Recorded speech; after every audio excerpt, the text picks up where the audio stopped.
Hello.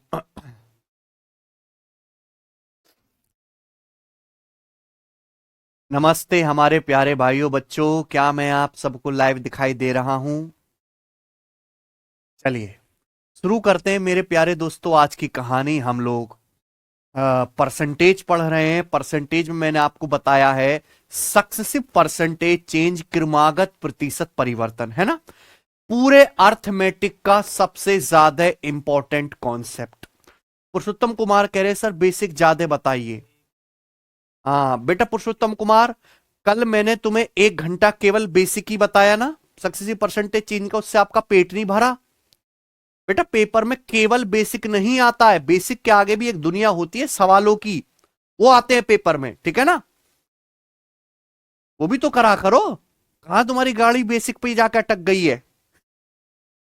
कल मैंने आपको सारे बेसिक बताया सक्सेसिव परसेंटेज चेंज का, एग्जाम्पल्स कराया, और आज की क्लास में हमें सवाल करने हैं। ठीक है भाई, चलो करने के लिए तैयार हैं?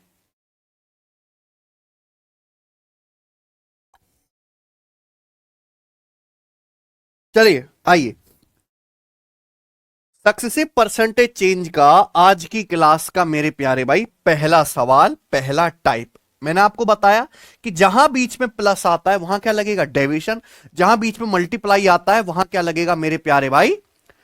सक्सेसिव। ठीक है ना? चलो ध्यान से सुनेगा। यदि किसी आयत की लंबाई 13% बढ़ जाती है, आयत की चौड़ाई 8% कम हो जाती है, तो आयत के क्षेत्रफल में प्रतिशत परिवर्तन क्या होगा? यही सवाल है।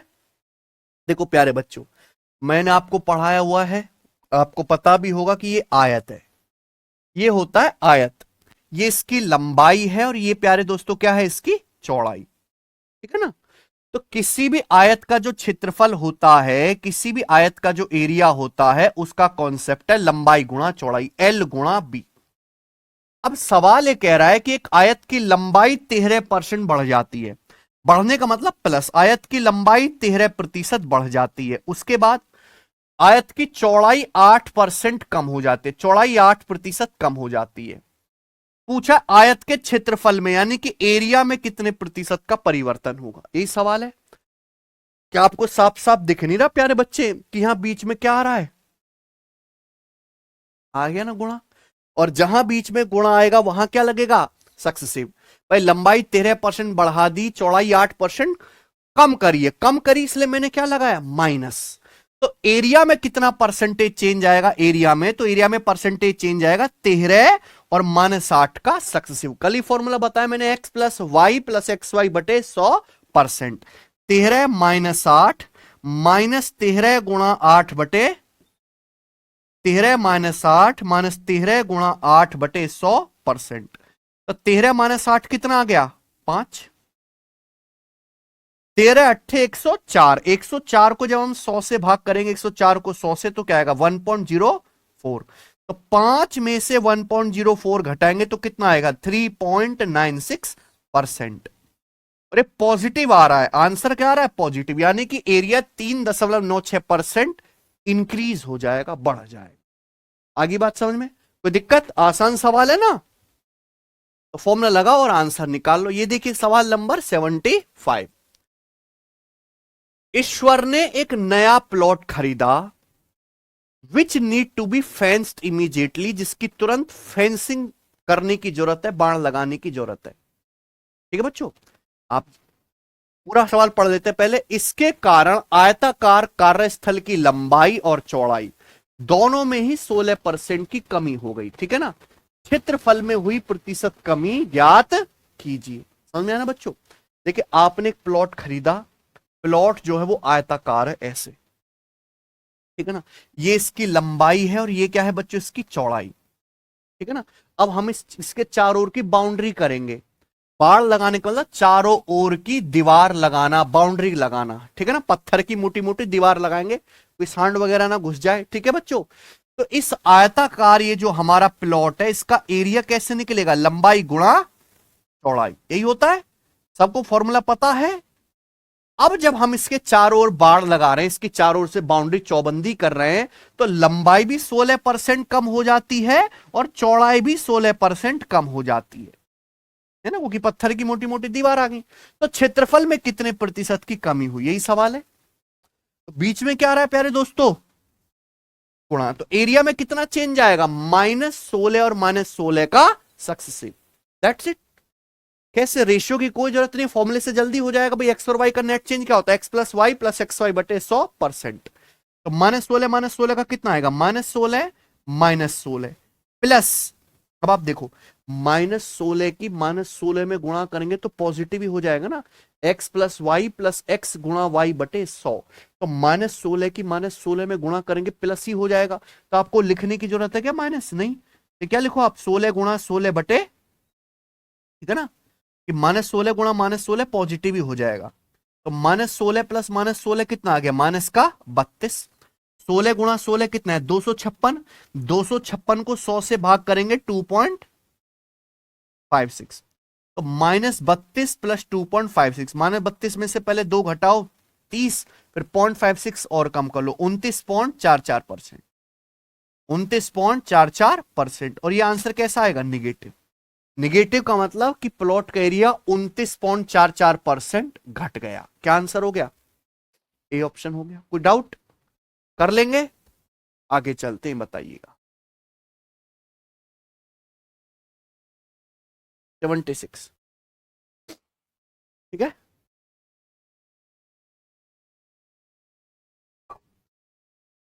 हाँ, एक वर्गाकार खेल के मैदान की भुजा 60 मीटर है, प्रत्येक भुजा में 15% की वृद्धि हुई है, ठीक है बच्चों। तो पूछा इसके क्षेत्रफल में कितने प्रतिशत का परिवर्तन होगा, है ना। एक स्क्वायर खेल का मैदान है, ये क्या है, स्क्वायर खेल का मैदान।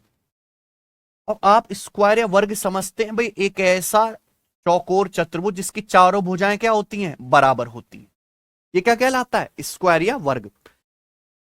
अगर आपको वर्ग का क्षेत्रफल निकालना है तो वर्ग का क्षेत्रफल होता है भुजा का वर्ग, यानी कि साइड का स्क्वायर।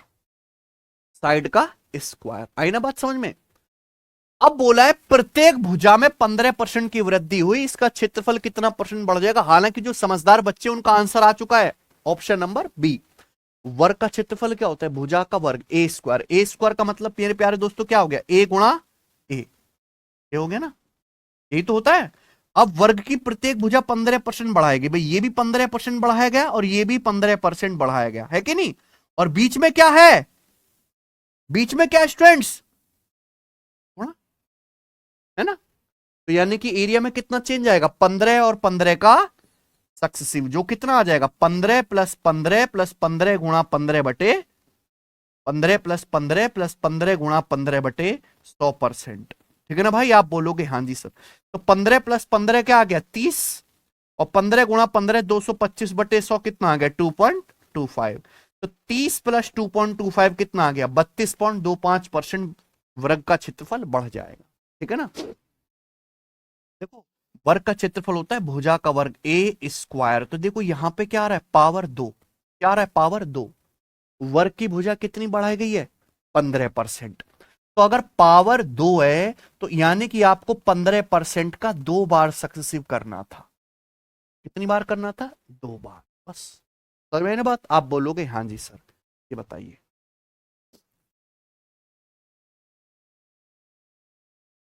एक घनाभ के आकार के कमरे की लंबाई, चौड़ाई और ऊंचाई में 10, 15 और 20% की वृद्धि की जाती है, ठीक है ना। घनाभ के आयतन में प्रतिशत परिवर्तन ज्ञात कीजिए, ठीक है ना बच्चों।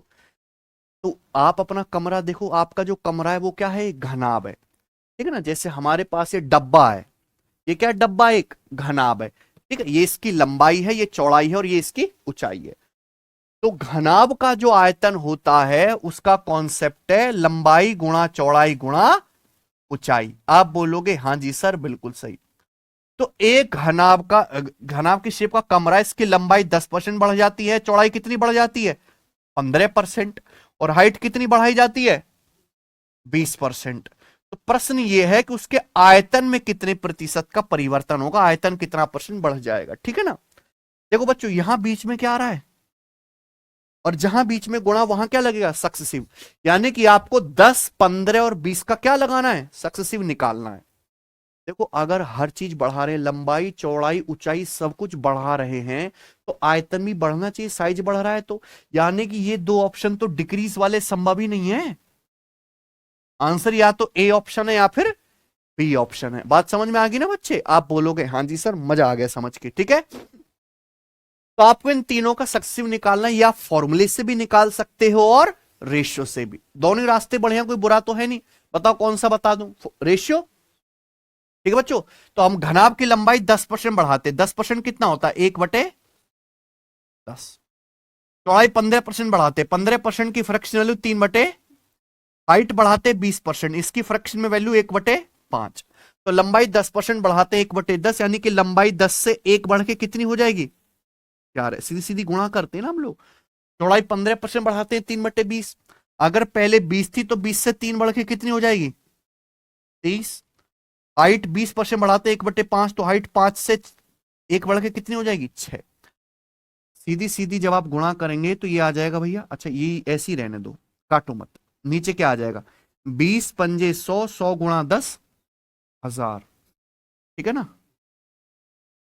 ऊपर क्या आएगा मेरे भाई? 11×23 253, है ना, गुणा 6, यानी कि 1500 + 18 कितना आ गया? 1518। कोई दिक्कत? 250 छिक्का 1500, 6×3 = 18, कोई दिक्कत नहीं, सीधी सीधी गुणा ही तो है। ये क्या आ गया? जब सीधी सीधी गुणा करेंगे घनाभ के इनिशियल वॉल्यूम और फाइनल वॉल्यूम का रेशियो आ गया, यानी कि घनाभ का आयतन पहले 1000 था शुरुआत में, तो बढ़ के कितना हो गया? 1518। हमेशा इनिशियल और फाइनल वैल्यू का रेशियो आता है कि नहीं? तो अगर किसी घनाभ की लंबाई 10%, चौड़ाई 15%, हाइट 20% बढ़ाई जाए, तो उस घनाभ का आयतन शुरुआत में अगर इनिशियल 1000 है, तो 1000 से बढ़ के कितना हो जाएगा? 1518। आपसे पूछा आयतन में प्रतिशत वृद्धि, देखो यहां पे बेस 1000 है, अगर 1000 को 100 बना लो तो डायरेक्ट परसेंटेज में आता है आंसर। मैंने आपको बताया हुआ है ना, अगर बेस 100 होता है तो सीधा आंसर किस में आता है? परसेंटेज में। जैसे 1000 है, 1000 को अगर 100 बनाना है तो क्या करना होगा? 10 से भाग।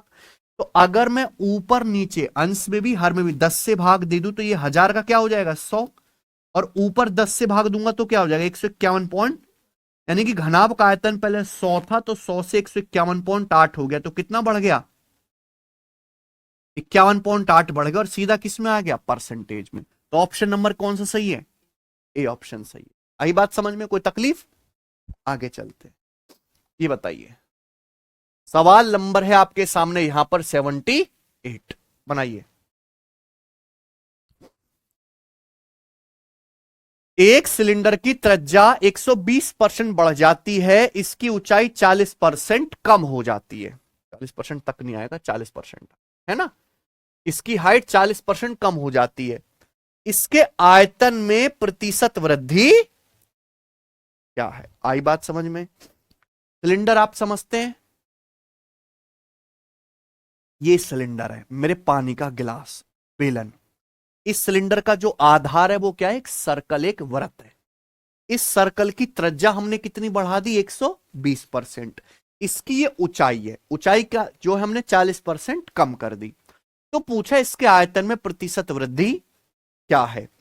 देखो ये सवाल परसेंटेज के ही हैं, लेकिन इन सवालों को करने के पहले आपको मेंसुरेशन के फॉर्मूले याद होने चाहिए, ठीक है ना। सारे एक टाइप के सवाल हैं बच्चों। पहला टाइप में बता रहा हूं, मेंसुरेशन बेस्ड परसेंटेज के सवाल, ठीक है ना बच्चों। तो जब तक आपको इनके फॉर्मूला याद नहीं होंगे, आप इन सवालों को नहीं कर पाओगे, है कि नहीं बच्चों? कोई दिक्कत? तो किसी भी सिलेंडर का वॉल्यूम या आयतन का फॉर्मूला होता है πr²h। सिलेंडर के वॉल्यूम या आयतन का फॉर्मूला होता है πr²h, जहां आर क्या है? आधार की त्रिज्या, और एच क्या है? सिलेंडर की हाइट। और पाई का मान सबको पता है 22/7, है ना। अगर आप किसी सिलेंडर की रेडियस बदलोगे और हाइट बदलोगे तो उसका वॉल्यूम भी बदलेगा, बदलेगा ना। पाई का मान फिक्स होता है, यानी कि पाई का मान तो बदलेगा ही नहीं, यानी कि सिलेंडर का जो आयतन है वो केवल रेडियस के स्क्वायर और हाइट पे निर्भर करता है। हाइट दुगना करोगे वॉल्यूम भी दुगना हो जाएगा, ठीक है ना बच्चों। कोई दिक्कत? रेडियस अगर दुगनी करोगे वॉल्यूम 4 गुना होगा, क्योंकि 2 का स्क्वायर है। आई ना बात समझ में? आप बोलोगे जी सर बिल्कुल सही यही है, ठीक है ना। यानी कि सिलेंडर का वॉल्यूम त्रिज्या के वर्ग और ऊंचाई की गुणा पे निर्भर करता है, ठीक है ना। बीच में क्या आ रहा है? बीच में क्या आ रहा है? गुणा। गुणा मतलब सक्सेसिव। सिलेंडर की रेडियस कितनी बढ़ाई जाती है? 120%। और लेकिन यहां पे क्या है? सिलेंडर की रेडियस 120% बढ़ाई जाती है, लेकिन यहां पर रेडियस का स्क्वायर है। यानी कि 120% का कितनी बार सक्सेसिव होगा? 2 बार। हाइट कितनी कम की जाती है? 40%। यानी कि आपको इस सवाल में कुछ भी नहीं करना, 120, 120 और -40 का क्या निकालना है? सक्सेसिव। समझ में आया बच्चों? आप बोलोगे हाँ जी सर, है ना। रेडियस का स्क्वायर है ना, स्क्वायर यानी कि 2 बार। तो रेडियस 120% बढ़ जाती है, तो 120%, 120% 2 बार। हाइट कितनी कम हो जाती है? 40%। अब यहां आप फॉर्मूला भी लगा सकते हैं और रेशियो भी लगा सकते हैं, ठीक है ना। चलो, अब मुझे बताओ 120% की फ्रैक्शन वैल्यू क्या होती है? 6/5।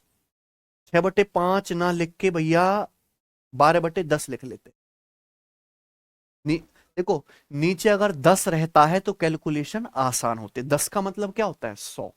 तो कैलकुलेशन क्या होती है? आसान। अगर हम रेडियस 120% बढ़ा रहे हैं तो 120% की फ्रैक्शन वैल्यू है 120/100। 120/100 का मतलब 12/10। क्या आपको मेरी बात समझ में आ रही है? अगर हम किसी सिलेंडर की त्रिज्या कितनी बढ़ा रहे हैं बच्चों? 120%। तो 120% का मतलब क्या हुआ? 12 यानी कि सिलेंडर की रेडियस अगर 10 थी तो 10 से कितनी बढ़ गई? तो 10 से 12 बढ़ के कितनी हो गई? 22 हो गई। कोई दिक्कत है? ठीक है। 120% का फ्रैक्शन वैल्यू 12/10। अगर आपको नहीं समझ में आ रहा तो 120% को 6/5 लिख लो, कोई बुराई नहीं है, ठीक है ना। 120% क्या होता है? 120/100 यानी कि 6/5। कोई समस्या? सेम ही आएगा आंसर पे, कोई फर्क नहीं पड़ेगा। यानी कि सिलेंडर की रेडियस अगर पहले 5 थी तो 5 से 6 बढ़ के कितनी हो गई? 11। 5 थी, 5 को 6 बढ़ा दो, 11 होगी। लेकिन आपको क्या करना है? स्क्वायर 2 बार बढ़ाना है ना। 120%, 120% 2 बार बढ़ाना है, 2 बार बढ़ाना है, यानी कि इसका 11/5 गुणा 11/5 तो क्या हो जाएगा? 11/5 का स्क्वायर। ठीक है बच्चों। इंटू हाइट कितना कम हो जाती है? 40% की फ्रैक्शन में वैल्यू कितनी है? 2/5। यानी कि हाइट अगर पहले 5 थी तो 5 से 2 कम होकर कितनी हो गई? ठीक है, कोई दिक्कत? आप बोलोगे नहीं सर। तो आपने क्या किया? रेडियस के स्क्वायर और हाइट के रेशियो की सीधी सीधी गुणा कर दी। तो नीचे क्या आ गया? 5 का वर्ग 25, 25 पंजे 125। ऊपर क्या आ गया प्यारे बच्चों? ऊपर आ गया 11 का वर्ग 121, है ना। और गुणा 3, 121 दिया 363। ये आ गया। ये क्या आया है प्यारे भाई, बताओ जरा। ये सिलेंडर के इनिशियल वॉल्यूम और फाइनल वॉल्यूम का रेशियो आ गया। यानी कि अगर सिलेंडर का वॉल्यूम पहले 125 था तो अब बढ़ के कितना हो गया है? 300। अगर किसी सिलेंडर की रेडियस 120% बढ़ाई जाए, हाइट 40% कम कर दी जाए, तो अगर उस सिलेंडर का वॉल्यूम पहले 125 था तो 125 से बढ़ के कितना हो जाएगा? 363 हो जाएगा। आपसे पूछा कितना परसेंट बढ़ गया। देखिए, आप वो कर सकते हैं कि फाइनल में से इनिशियल वैल्यू घटाओ बटे 125 गुणा 100%, कर सकते हैं। लेकिन मैं आपको बार बार एक ही टेक्निक बता रहा हूं कि अगर बेस 100 बना लेते हो तो डायरेक्ट आंसर किस में आएगा? परसेंटेज में, है कि नहीं। बेस अगर 100 बना लेते हो, देखो जैसे यहां पे बेस क्या है आपका? 100। मैंने आपको ये बताया कि 125 का पहाड़ा याद करो। 125 अट्ठे क्या होता है? 1000। अगर 125 की 0.8 में गुणा कर दो तो क्या आता है? 100 आता है। यानी कि अगर मैं ऊपर नीचे 0.8 से गुणा कर दूं तो बेस क्या बन जाएगा? 100। ये 125 है, 125 को 0.8 से गुणा कर दो, 0.8 से गुणा क्या आएगा? 100। ऊपर 363 है, 363 को भी 0.8 से गुणा करो, कितना आएगा भाई? 240 और 48, 288 और 2.4, 290.4। इतनी जल्दी कर लोगे?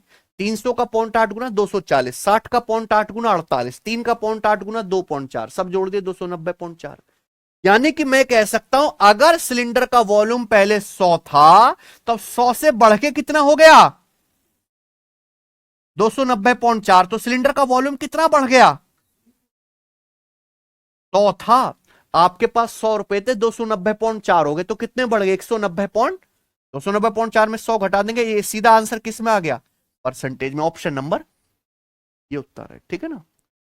देखो इस सवाल का सॉल्यूशन केवल ये है, ये आपको पेपर में नहीं लिखना है, ये सबको यही है बस, बाकी जो भी था मैंने आपको समझाने के लिए लिखा।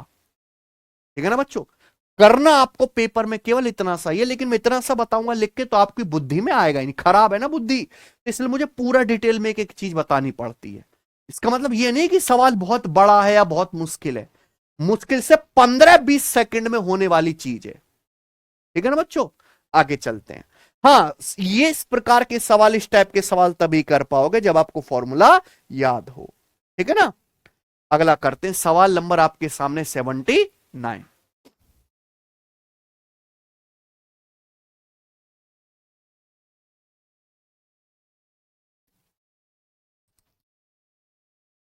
यदि किसी गोले की त्रिज्या में 16 सही 2/3% की वृद्धि होती है तो इसके पृष्ठ क्षेत्रफल में हुई प्रतिशत वृद्धि ज्ञात करें। गोला आप समझते हैं, क्रिकेट की बॉल है ना, गोला है कहीं,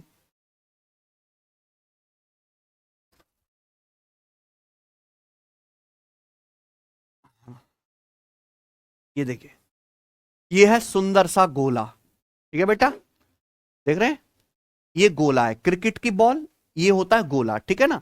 अब इस गोले की त्रिज्या, भाई बीच में कहीं ना कहीं इसका सेंटर होगा ना, सेंटर से सतह तक की दूरी क्या है त्रिज्या। इस गोले की त्रिज्या अगर 16 सही 2/3% बढ़ा दी जाती है तो इसके पृष्ठ क्षेत्रफल में प्रतिशत वृद्धि ज्ञात करें, है ना। तो बच्चों अगर किसी भी गोले की त्रिज्या आर है तो गोले का जो टोटल सरफेस एरिया यानी कि जो पृष्ठ का क्षेत्रफल है उसका फॉर्मूला होता है 4 पाई r स्क्वायर। ठीक है ना, गोले का जो पृष्ठ क्षेत्रफल है वो होता है 4 पाई r स्क्वायर। अब 4 पाई एक फिक्स नंबर है, गोले का सरफेस एरिया कब बदलेगा जब आप इसकी त्रिज्या को बदलोगे, समझ में है ना। यानी कि गोले का जो सरफेस एरिया है वो केवल रेडियस के स्क्वायर पे निर्भर करता है। समझा ना बच्चों, आप बोलोगे हाँ जी सर बिल्कुल सही, वैसे भी एरिया जो है वो सेंटीमीटर स्क्वायर में नापते हैं एरिया, यानी कि 2 पावर, और आयतन जो होता है वो सेंटीमीटर क्यूब में नापते हैं यानी कि 3 पावर। आई ना बात समझ में, आप बोलोगे हाँ जी सर। तो गोले की त्रिज्या 16 सही 2/3% बढ़ाई जाती है, 16 सही 2/3% की फ्रैक्शन वैल्यू क्या होती है 1/6, 1/6। भाई यहां पे फ्रैक्शन आसानी से बन नहीं है ना, तो पूछा इसका सरफेस एरिया कितना बढ़ जाएगा, तो टोटल सरफेस एरिया में क्या आ रहा है रेडियस का स्क्वायर। तो गोले की त्रिज्या बढ़ाई जाती है 16 सही 2/3% 1/6, यानी कि गोले की त्रिज्या अगर पहले 6 थी तो 6 से 1 बढ़ के कितनी हो गई, तो गोले का टोटल सरफेस एरिया किस रेशियो में चेंज हुआ इसका, सीधा स्क्वायर कर दो, स्क्वायर है स्क्वायर करो, क्यूब है क्यूब करो। ठीक है बच्चों, तो ये आ गया 7 का वर्ग 49 और 6 का वर्ग, यानी कि ये क्या आ गया, अगर गोले का सरफेस एरिया पहले 36 था शुरुआत में तो बढ़ के कितना हो गया 36 से 49 हो गया, तो कितना बढ़ा, शुरुआत में कितना था 36, परसेंटेज में कितना गुणा 100%, ये आ गया ना बच्चे।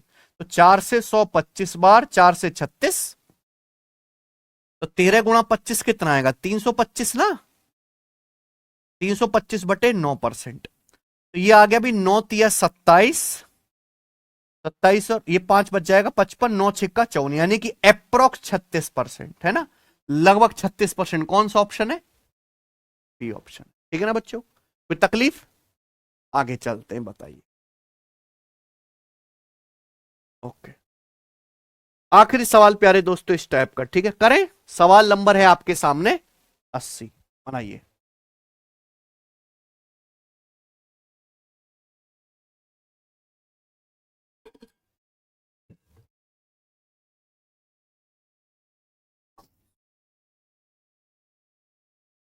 आर त्रिज्या वाले एक गोले को गर्म किया जाता है जिससे इसकी त्रिज्या कितनी बढ़ जाती है, 10% बढ़ जाती है। तो पूछा है इसके आयतन में अनुमानित वृद्धि प्रतिशत ज्ञात कीजिए, यानी कि इस गोले का आयतन लगभग कितने प्रतिशत बढ़ जाएगा, यही सवाल है ना। कोई तकलीफ बताओ।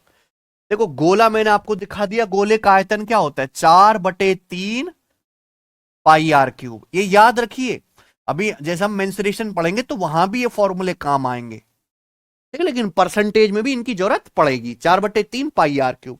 4/3 पाई एक फिक्स नंबर है, इसका मान कभी नहीं बदलता। आप क्या बदल सकते हो, गोले की केवल त्रिज्या। तो गोले का आयतन क्या, रेडियस की पावर 3 पे डिपेंड करता, पावर 3 आ रहा है ना, कोई दिक्कत। अब एक गोले की त्रिज्या हमने कितनी बढ़ा दी, 10%। पूछा है आयतन कितना परसेंट बढ़ जाएगा। गोले की त्रिज्या 10% बढ़ा दी, 10% कितना होता है, 1/10, 1/10 होता है। यानी कि गोले की त्रिज्या पहले अगर 10 थी तो 10 से हमने कितनी बढ़ा दी, तो कितनी होगी, 11। तो आयतन किस अनुपात में बदलेगा मेरे भाई, इसका क्यूब, पावर 3। कोई दिक्कत, आप बोलोगे नहीं सर। तो नीचे 10 का क्यूब 1000, ऊपर 11 का क्यूब कितना आ गया, 1331। यानी कि अगर गोले का वॉल्यूम पहले 1000 था तो 1000 से 1331 हो जाएगा। 1000 को बेस 100 बनाने के लिए ऊपर नीचे क्या करो, 10 से भाग। अगर नीचे 10 से भाग देंगे तो 1000 का हो जाएगा 100 और ये क्या हो जाएगा, 133 पॉइंट। यानी कि गोले का आयतन पहले 100 था तो 100 से 133.1 हो गया, तो कितना बढ़ जाएगा, 33.1%। क्या आंसर आ गया, तो तकलीफ, ठीक है जी। इसी के साथ ये टाइप समाप्त होता है। अब हम आगे चलेंगे, ठीक है बच्चों, करें, क्या आप आगे पढ़ने के लिए तैयार हैं? हम्म, बताइए प्यारे दोस्तों। अगला 82 आएगा, 81 आएगा, हाँ ये वाला होगा ना पहले, बताइए।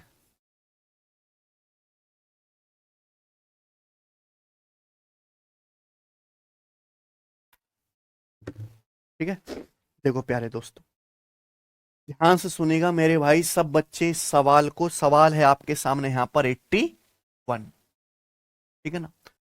आपने अक्सर देखा होगा कि इस सामान की कीमत हर साल इतनी परसेंट घट रही है, बढ़ रही है। इस गांव की, शहर की आबादी इतने परसेंट घट रही है, बढ़ रही है। ऐसे सवालों को कैसे सॉल्व करते हैं, ठीक है ना, समझ में आया ना। ये जितने भी सवाल होते हैं सब सक्सेसिव परसेंटेज चेंज के कॉन्सेप्ट से ही होते हैं। तो अगला टाइप है वो जिसमें आपको इनिशियल वैल्यू दी जाएगी, यानी कि शुरुआत की वैल्यू दी जाएगी और आपसे फाइनल अंतिम वैल्यू पूछी जाएगी। समझ में आया ना बच्चों, कोई तकलीफ। चलिए जैसे ही देखिए, किसी कस्बे की वर्तमान जनसंख्या 10,630 है। एक टाउन की प्रेजेंट में पॉपुलेशन है 10,630।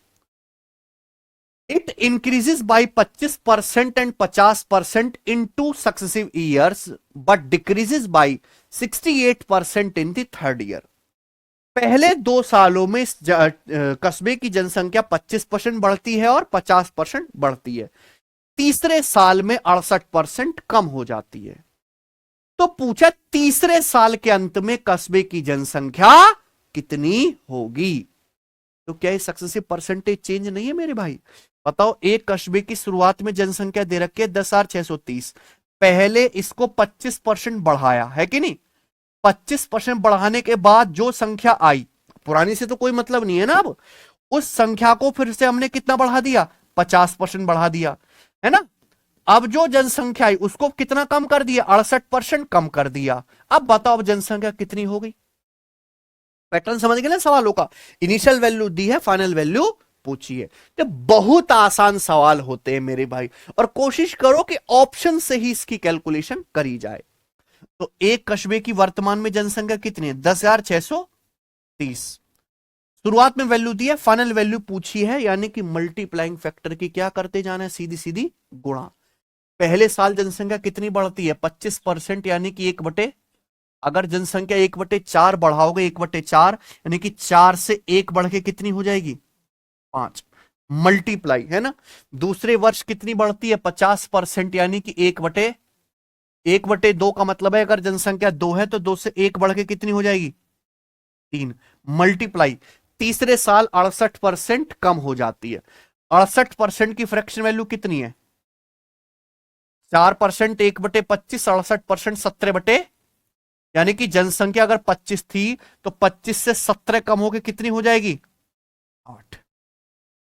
ये 3 साल बाद जनसंख्या होगी। 3 साल बाद पूछिए तो मल्टीप्लाइंग फैक्टर की 3 साल में जो भी चेंज हो रहा है उससे गुणा करते जाइए। कोई तकलीफ? आप बोलोगे नहीं सर कोई भी तकलीफ नहीं है। बताओ, 4 दूनी 8 से 8 कट गया। 5 से आपका 25 भी कट गया, कितनी बार? 5 बार। 10,630 में एंड में जीरो आ रहा है, जीरो का मतलब होता है 10। ये 5 से ये 10 कट गया प्यारे दोस्तों, कितनी बार? तो जब आप सबकी गुणा करेंगे तो केवल आप इकाई का अंक मैच कर लोगे कि ऑप्शन में इकाई का अंक सब में अलग अलग है कि नहीं? तो यहां देखो ये 3 है, 3 की 2 में गुणा करेंगे 6 और 6 तिया, यानी कि आंसर जो भी आएगा उसका यूनिट डिजिट क्या होगा? कौन सा ऑप्शन है? कोई दिक्कत? 6378। ठीक है ना बच्चे, आगे चलें। सवाल नंबर 82 बताइए।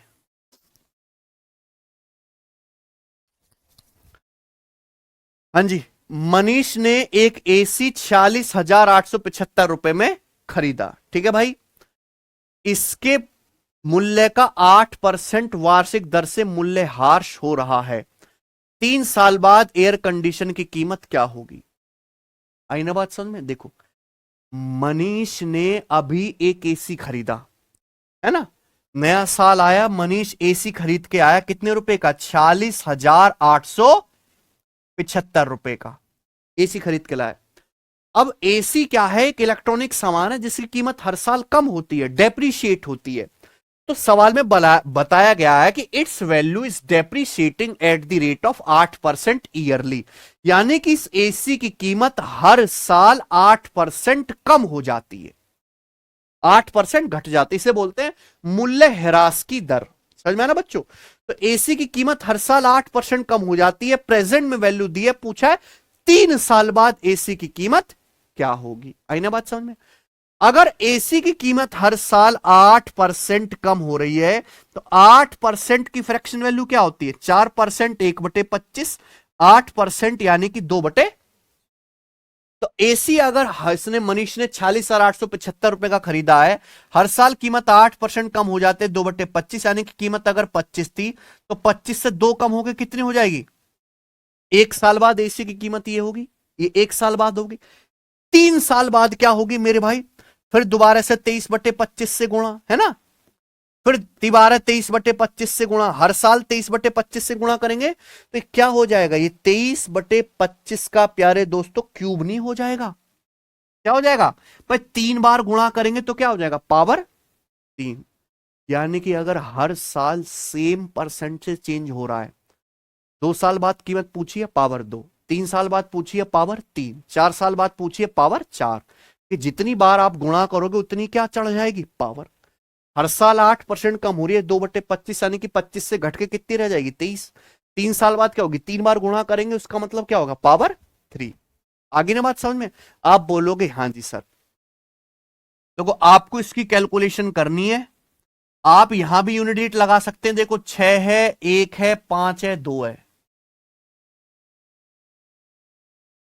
कि नहीं बच्चे? आप बोलोगे हाँ जी सर। हालांकि मैंने तो आपको 25 तक क्यूब ही याद करने के लिए बोला है, तो इससे तो आपका काम और आसान हो जाएगा, है कि नहीं सचिन भाई? 23 का क्यूब क्या होता है? 23 का क्यूब होता है 12167, और 25 का क्यूब क्या है? 15,625। देखो, 15,625 से 3 बार कट गया ये पूरा पूरा, 15 तिया 45, 625 तिया, है ना?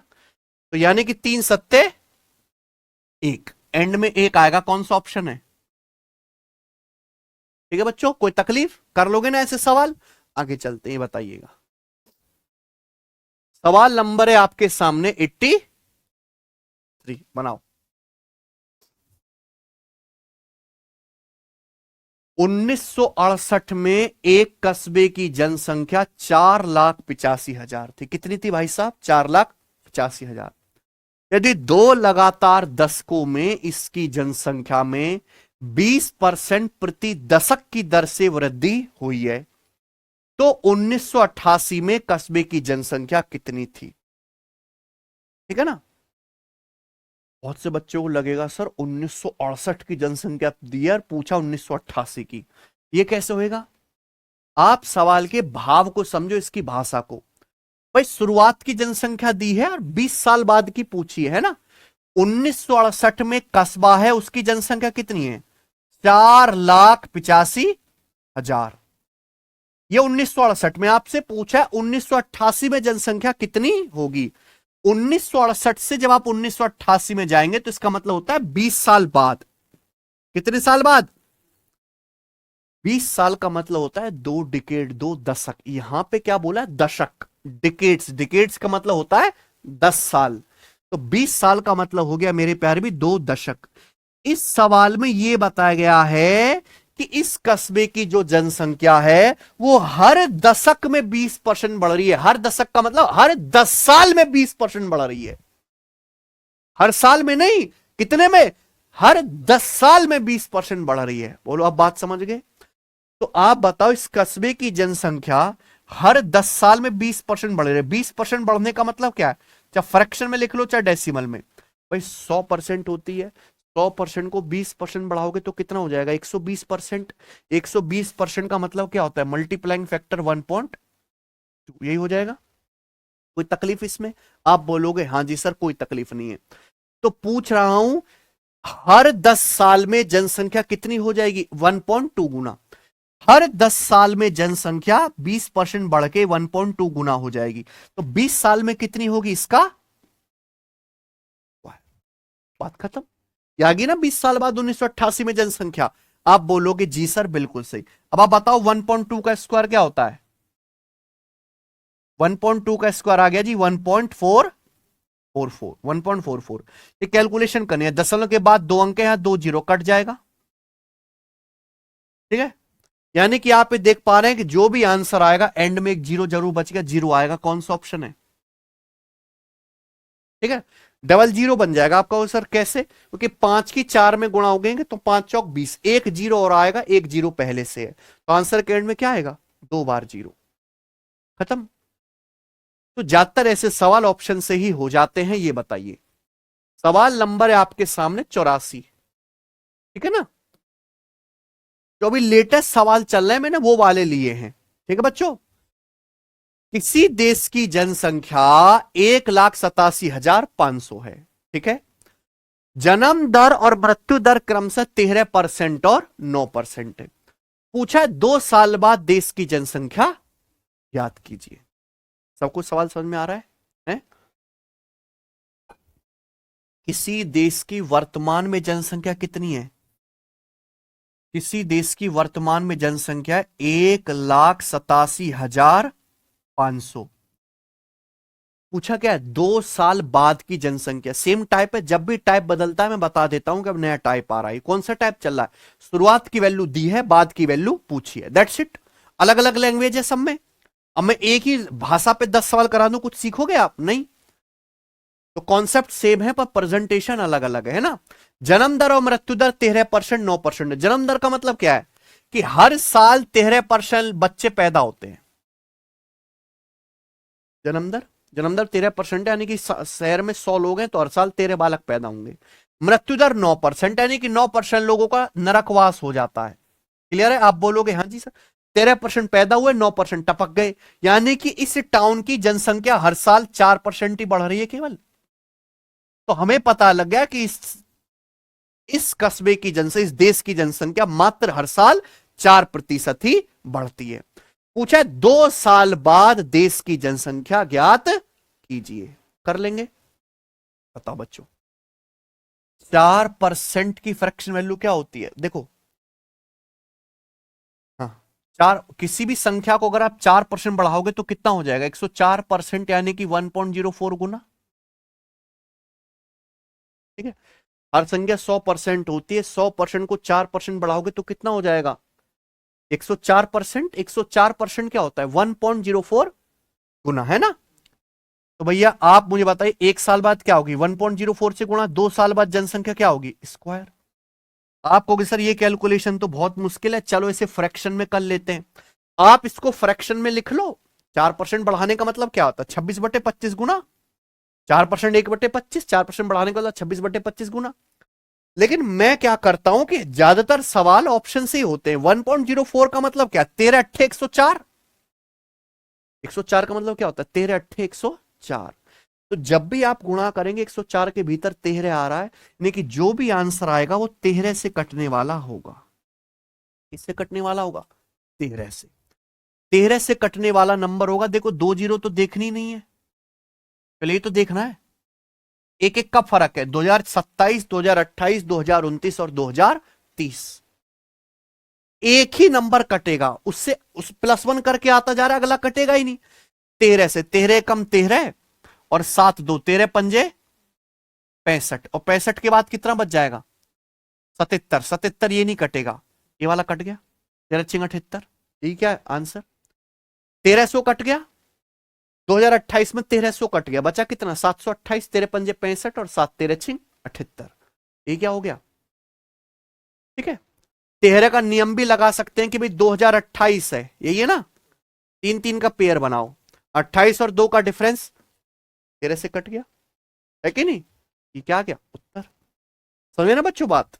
आगे चलते हैं, बताइए अगला टाइप। अब आपके सामने क्या आएगा, अगला टाइप। अभी तक हमने क्या पढ़ा है कि इनिशियल वैल्यू देके आपको फाइनल वैल्यू पूछिए, लेकिन पेपर में उल्टे सवाल भी तो आते हैं और उल्टे ही ज्यादा आते हैं। अगर मान लीजिए किसी सवाल में आपको फाइनल वैल्यू दी हुई है और आपसे इनिशियल वैल्यू पूछिए, तो कैसे करेंगे सवाल, ठीक है, कोशिश करें। चलिए, एक गांव की 10% आबादी हैजा से मर गई, ठीक है, तो दहशत फैल गई। इस दौरान बची हुई 25% आबादी ने गांव छोड़ दिया। अब जनसंख्या घटकर 4050 रह गई। तो आपसे पूछा है find the number of original inhabitants, मूल निवासियों की संख्या ज्ञात कीजिए। समझ में आया ना बच्चों। सवाल को पढ़ के आपको लगेगा नहीं कि ये सक्सेसिव का, क्योंकि लिखा छोड़ना है कि इसको सक्सेसिव के कंसेप्ट से करना, ठीक है ना। हालांकि जहां भी रिमेनिंग शब्द आता है कि बचे हुए लोगों का, वहां क्या होता है सक्सेसिव। आप बोलोगे सर कैसे, ध्यान सुनेगा। देखिए, एक गांव की शुरुआत में कुछ ना कुछ आबादी होगी, मुझे नहीं पता। एक गांव की इनिशियल कुछ ना कुछ पॉपुलेशन होगी, मुझे नहीं पता। अब इस पॉपुलेशन का 10% आबादी हैजा से मर गई, यानी कि इनिशियल पॉपुलेशन कितनी कम हो गई, तो 10% कम होने के बाद अब जो लोग बचे ये रिमेनिंग लोग हैं, ये रिमेनिंग लोग हैं। गांव की शुरुआत में कुछ ना कुछ आबादी होगी, मुझे नहीं पता, उसमें से 10% हैजा से मर गया। जो लोग बचे, इन बचे हुए लोगों में से, रिमेनिंग है ना, इन बचे हुए लोगों में से 25% गांव छोड़ के चले गए, यानी कि 25% लोग और कम हो गए, और कम हो गए। और फाइनली अब जनसंख्या घटकर कितनी रह गई,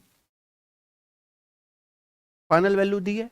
पूछा ओरिजिनल निवासी कितने थे मेरे भाई, ये पूछा है शुरुआती जनसंख्या, क्लियर है। यानी कि इनिशियल पॉपुलेशन को पहले 10% कम किया गया हैजा से मार के, फिर जो बचे हुए लोग हैं उनमें से 25% गांव से पलायन कर गए। फाइनली 4050 बचे। पूछा है शुरुआत में कितने थे। सबको पैटर्न समझ में आ गया। सक्सेस भी तो हो रहा है, लगातार डिक्रीज हो रहा है, पहले 10% फिर 25%। फाइनल वैल्यू दी है, इनिशियल वैल्यू पूछिए। आप यहां पे फॉर्मूला भी लगा सकते हैं और रेशियो भी, ठीक है ना बच्चे। देखो पहले के 10% लोग हैजा से मर गए, इसकी फ्रैक्शन वैल्यू कितनी, 1/10। 25% की फ्रैक्शन वैल्यू 1/10% का मतलब 1/10 है, यानी कि अगर गांव की आबादी पहले 10 थी तो 10 से 1 कम होकर कितनी हो रह गई, 9। फिर 25% लोग छोड़ के चले गए, 25% की फ्रैक्शन वैल्यू 1/, यानी कि गांव की आबादी 4 थी तो 4 से कितनी रहेगी घटके, दोनों की सीधी सीधी गुणा, तो नीचे क्या आएगा 10 चौक 40, ऊपर क्या आ गया 9 तिया, ये क्या आ गया बच्चों, हमेशा इनिशियल वैल्यू और फाइनल वैल्यू का रेशियो आता है सीधी सीधी गुणा करने से। देखिए गांव की शुरुआत में आबादी 40 थी तो फाइनली अब कितनी हो गई है 27। अगर गांव की शुरुआत में आबादी 40 थी तो अब घटके 27 रह गई है, क्लियर है ना। अब गांव की फाइनल आबादी कितनी है 4000, तो 27 किलो 4050 से कितने गुना, 27 एकम 27, बच गया 13, 27 पंजे 135, 150 गुना। तो गांव की शुरुआत में कितनी आबादी थी, 40 का 150 से गुणा करेंगे यानी कि 6000। इस सवाल का आंसर है ऑप्शन नंबर डी सही है। ठीक है ना भाई, ये उत्तर हो गया। ये सब कुछ हमने आपको समझाने के लिए लिखा है, ये इसका सॉल्यूशन है। यही है ना बच्चों, पेपर में थोड़ी ना माहौल आप बनाओगे। ठीक है जी, चले आगे, चलो आइए ये करो। सवाल नंबर है आपके सामने यहां पर 86।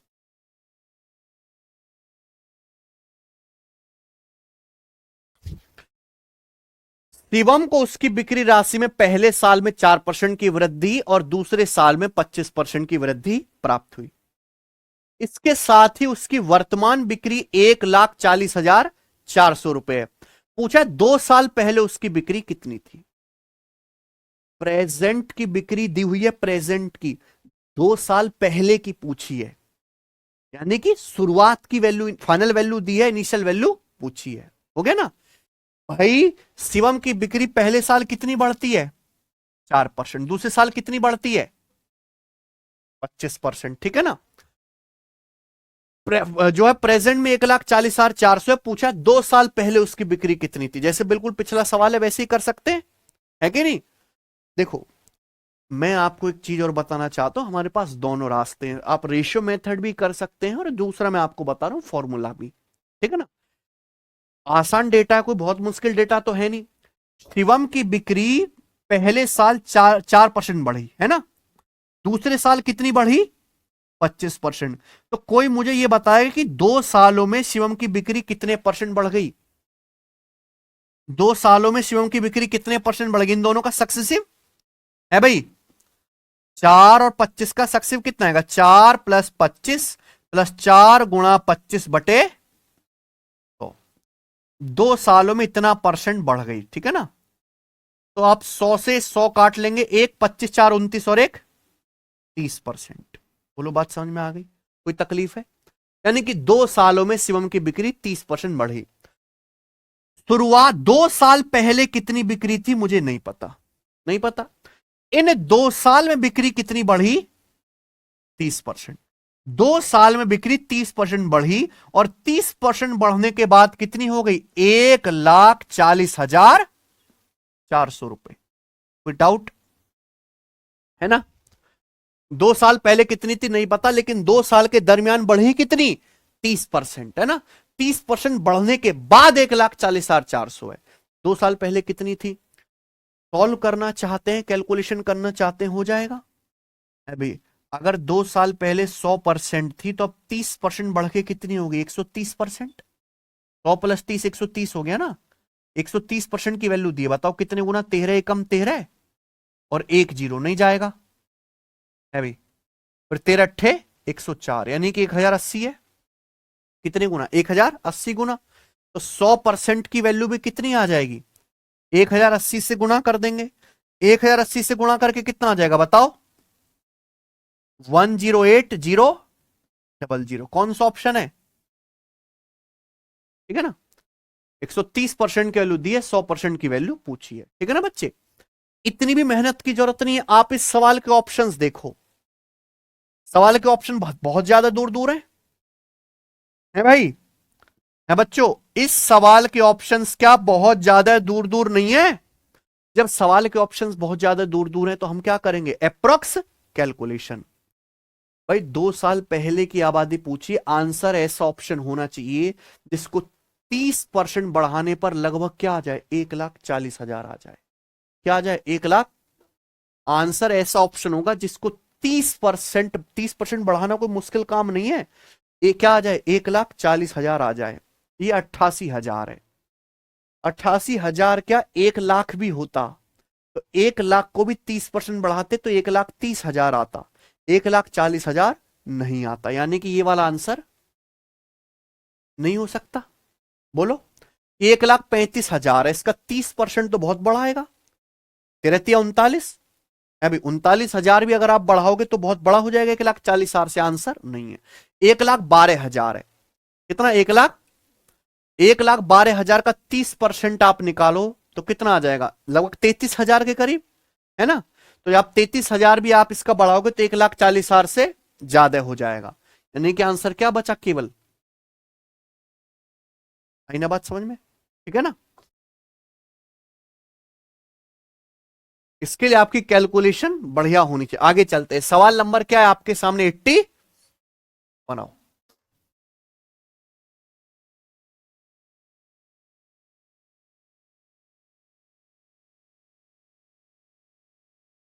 एट्टी सेवन नंबर, मजा आ रहा है।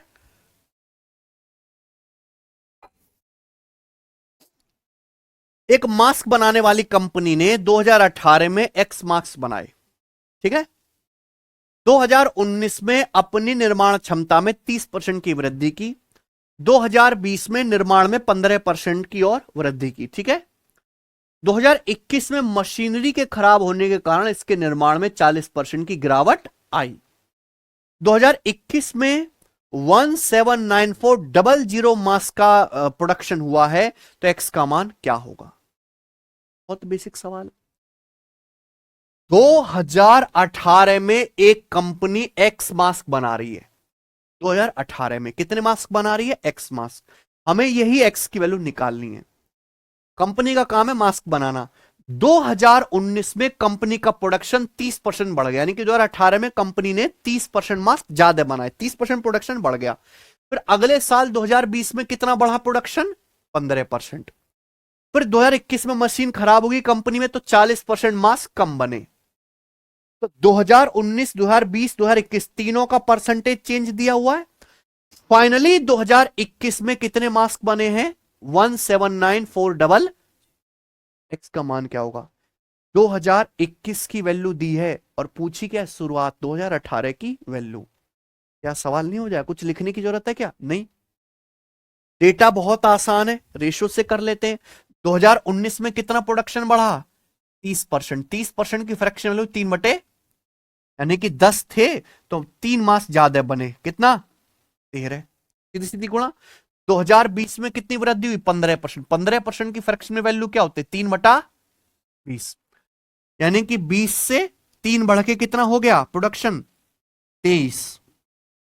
2021 में क्या है, मशीन खराब होगी, 40% उत्पादन कम हो गया, 40% की फ्रैक्शन वैल्यू 2/20%, 1/5, 40% 2/5, यानी कि 5 से 2 हटके कितना हो गया, सीधी सीधी, कुछ कट रहा है नहीं।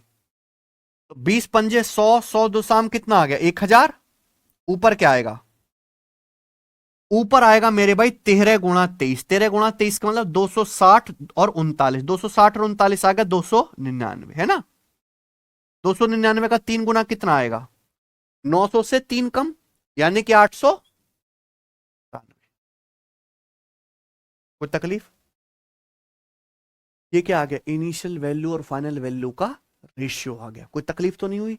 यानी कि कंपनी अगर शुरुआत में 2018 में 1000 मास्क बनाती थी, तो अब फाइनली 2021 में कंपनी ने कितने मास्क बनाए, 897। कंपनी ने 2021 में कितने मास्क का निर्माण किया है, 179400। तो बताइए कितने गुना है, 897 यानी कि 900, 900 का दुगुना 1800। ये 3 कम है, ये दुगुना 6 कम है, डबल है, यानी कि 200 गुना। तो इसकी वैल्यू 200 गुना है, तो 1000 की वैल्यू भी 200 गुना होगी, 1000 का 200 गुना यानी कि 2,00,000। कौन सा ऑप्शन है आंसर। कोई तकलीफ, यानी कि मैं आपको बताना चाह रहा हूं कि सवाल किसी भी भाषा में आ सकता है, चाहे वो बीमारी की भाषा दे, है ना, ठीक है बच्चों, चाहे वो बिक्री की भाषा दे, बस आपको देखना है फाइनल वैल्यू दी है, इनिशियल पूछी है। आगे चलते हैं, बताएंगे सवाल नंबर 80 बनाओ।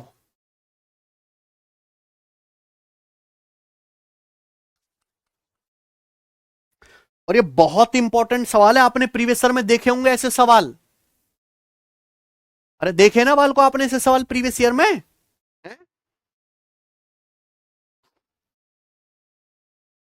चलो बताओ जल्दी से क्या आंसर है। पहले साल के दौरान एक कस्बे की जनसंख्या 8% बढ़ जाती है। दूसरे साल में 6% कम हो जाती है। दूसरे साल के एंड में जनसंख्या है 88,830। तो पहली साल के शुरुआत में जनसंख्या कितनी थी? ठीक है बच्चे, कर लोगे? बिल्कुल रेशियो से हो जाएगा, है ना। 8% और 6% रेशियो कन्वर्ट कर लीजिए, फाइनल वैल्यू दे, इनिशियल वैल्यू पूछिए, आंसर बताओ करके क्या होगा। मुझे इस सवाल का आप लोग आंसर करके बताइए क्या आ रहा है मित्र।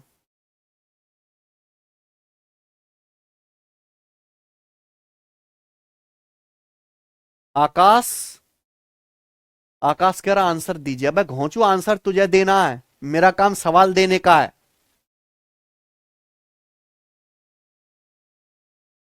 अच्छा रितेश, भाई कंप्यूटर का बैच डलवाओ रितेश को, दिन भर कंप्यूटर का बैच मांगता, दिन भर। हैं?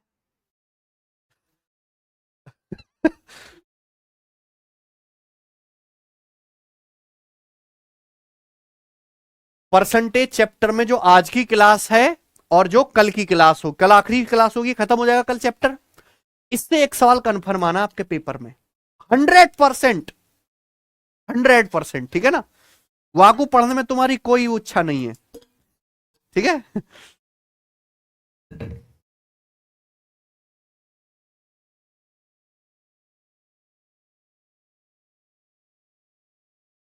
अरे जल्दी बताओ रे। कोई बी ऑप्शन कह रहा जी, कोई सी ऑप्शन कह रहा। ठीक है, जो भी है ठीक है ना। देखो बच्चों, इस सवाल को आप कैलकुलेट कर सकते हो, रेशियो मेथड मैंने आपको बता दिया, लेकिन ध्यान से सुनिएगा, आप इस सवाल को अप्रोक्स भी कैलकुलेशन कर सकते हो। आप इस सवाल के ऑप्शन देखिए, ऑप्शन में कितने का फर्क है? 1,000 का फर्क है। ऑप्शन में 1,000 का फर्क है। 1,000 तो बहुत बड़ी चीज होती है, ध्यान से सुनना। पहले साल एक कस्बे की जनसंख्या 8% बढ़ जाते, दूसरे साल में कितनी कम हो जाती है? पहले साल एक कस्बे की जनसंख्या 8% बढ़ जाते, दूसरे साल 6% कम हो जाती है। कोई दिक्कत? तो आप एक बात बताओ, 2 साल में कस्बे की जनसंख्या में नेट चेंज कितना आया? 8 और -6 का सक्सेसिव, तो क्या आ जाएगा? 8 - 6 -8 गुणा 6 बटे 100%। 8 - 6 2 है में, और आचिंग 48/100 यानी कि 0.48। तो 2 में से 0.48 घटाऊंगा, 2 में से 0.48 घटाऊंगा तो लगभग कितना आ गया? 1.5%।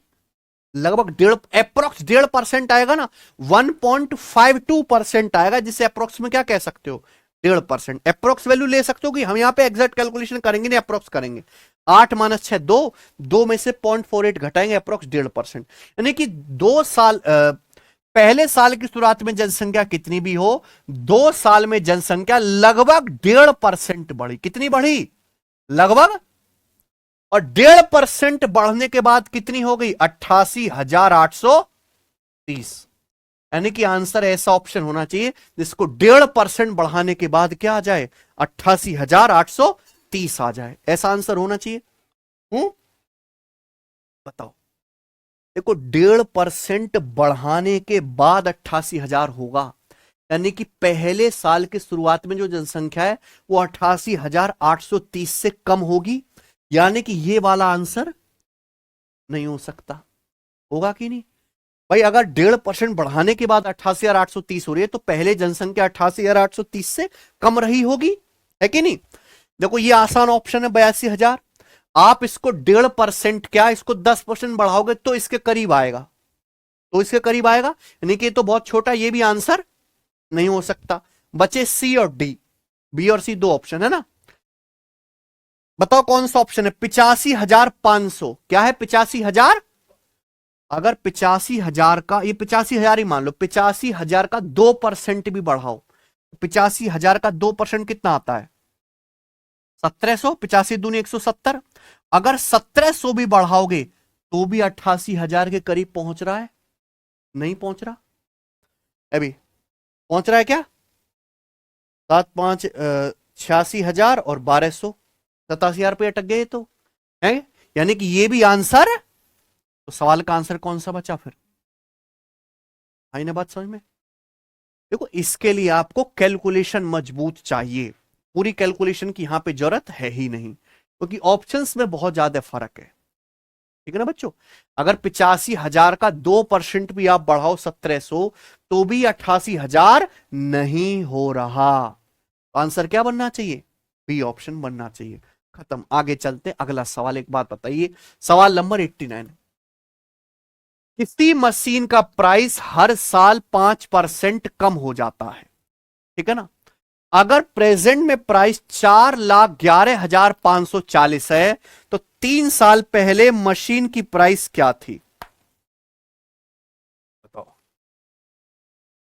एक मशीन का प्राइस हर साल 5% घट जाता है, प्रेजेंट में मशीन की कीमत है 4,11,540, तो इनिशियल वैल्यू 3 साल पहले की कीमत कितनी थी?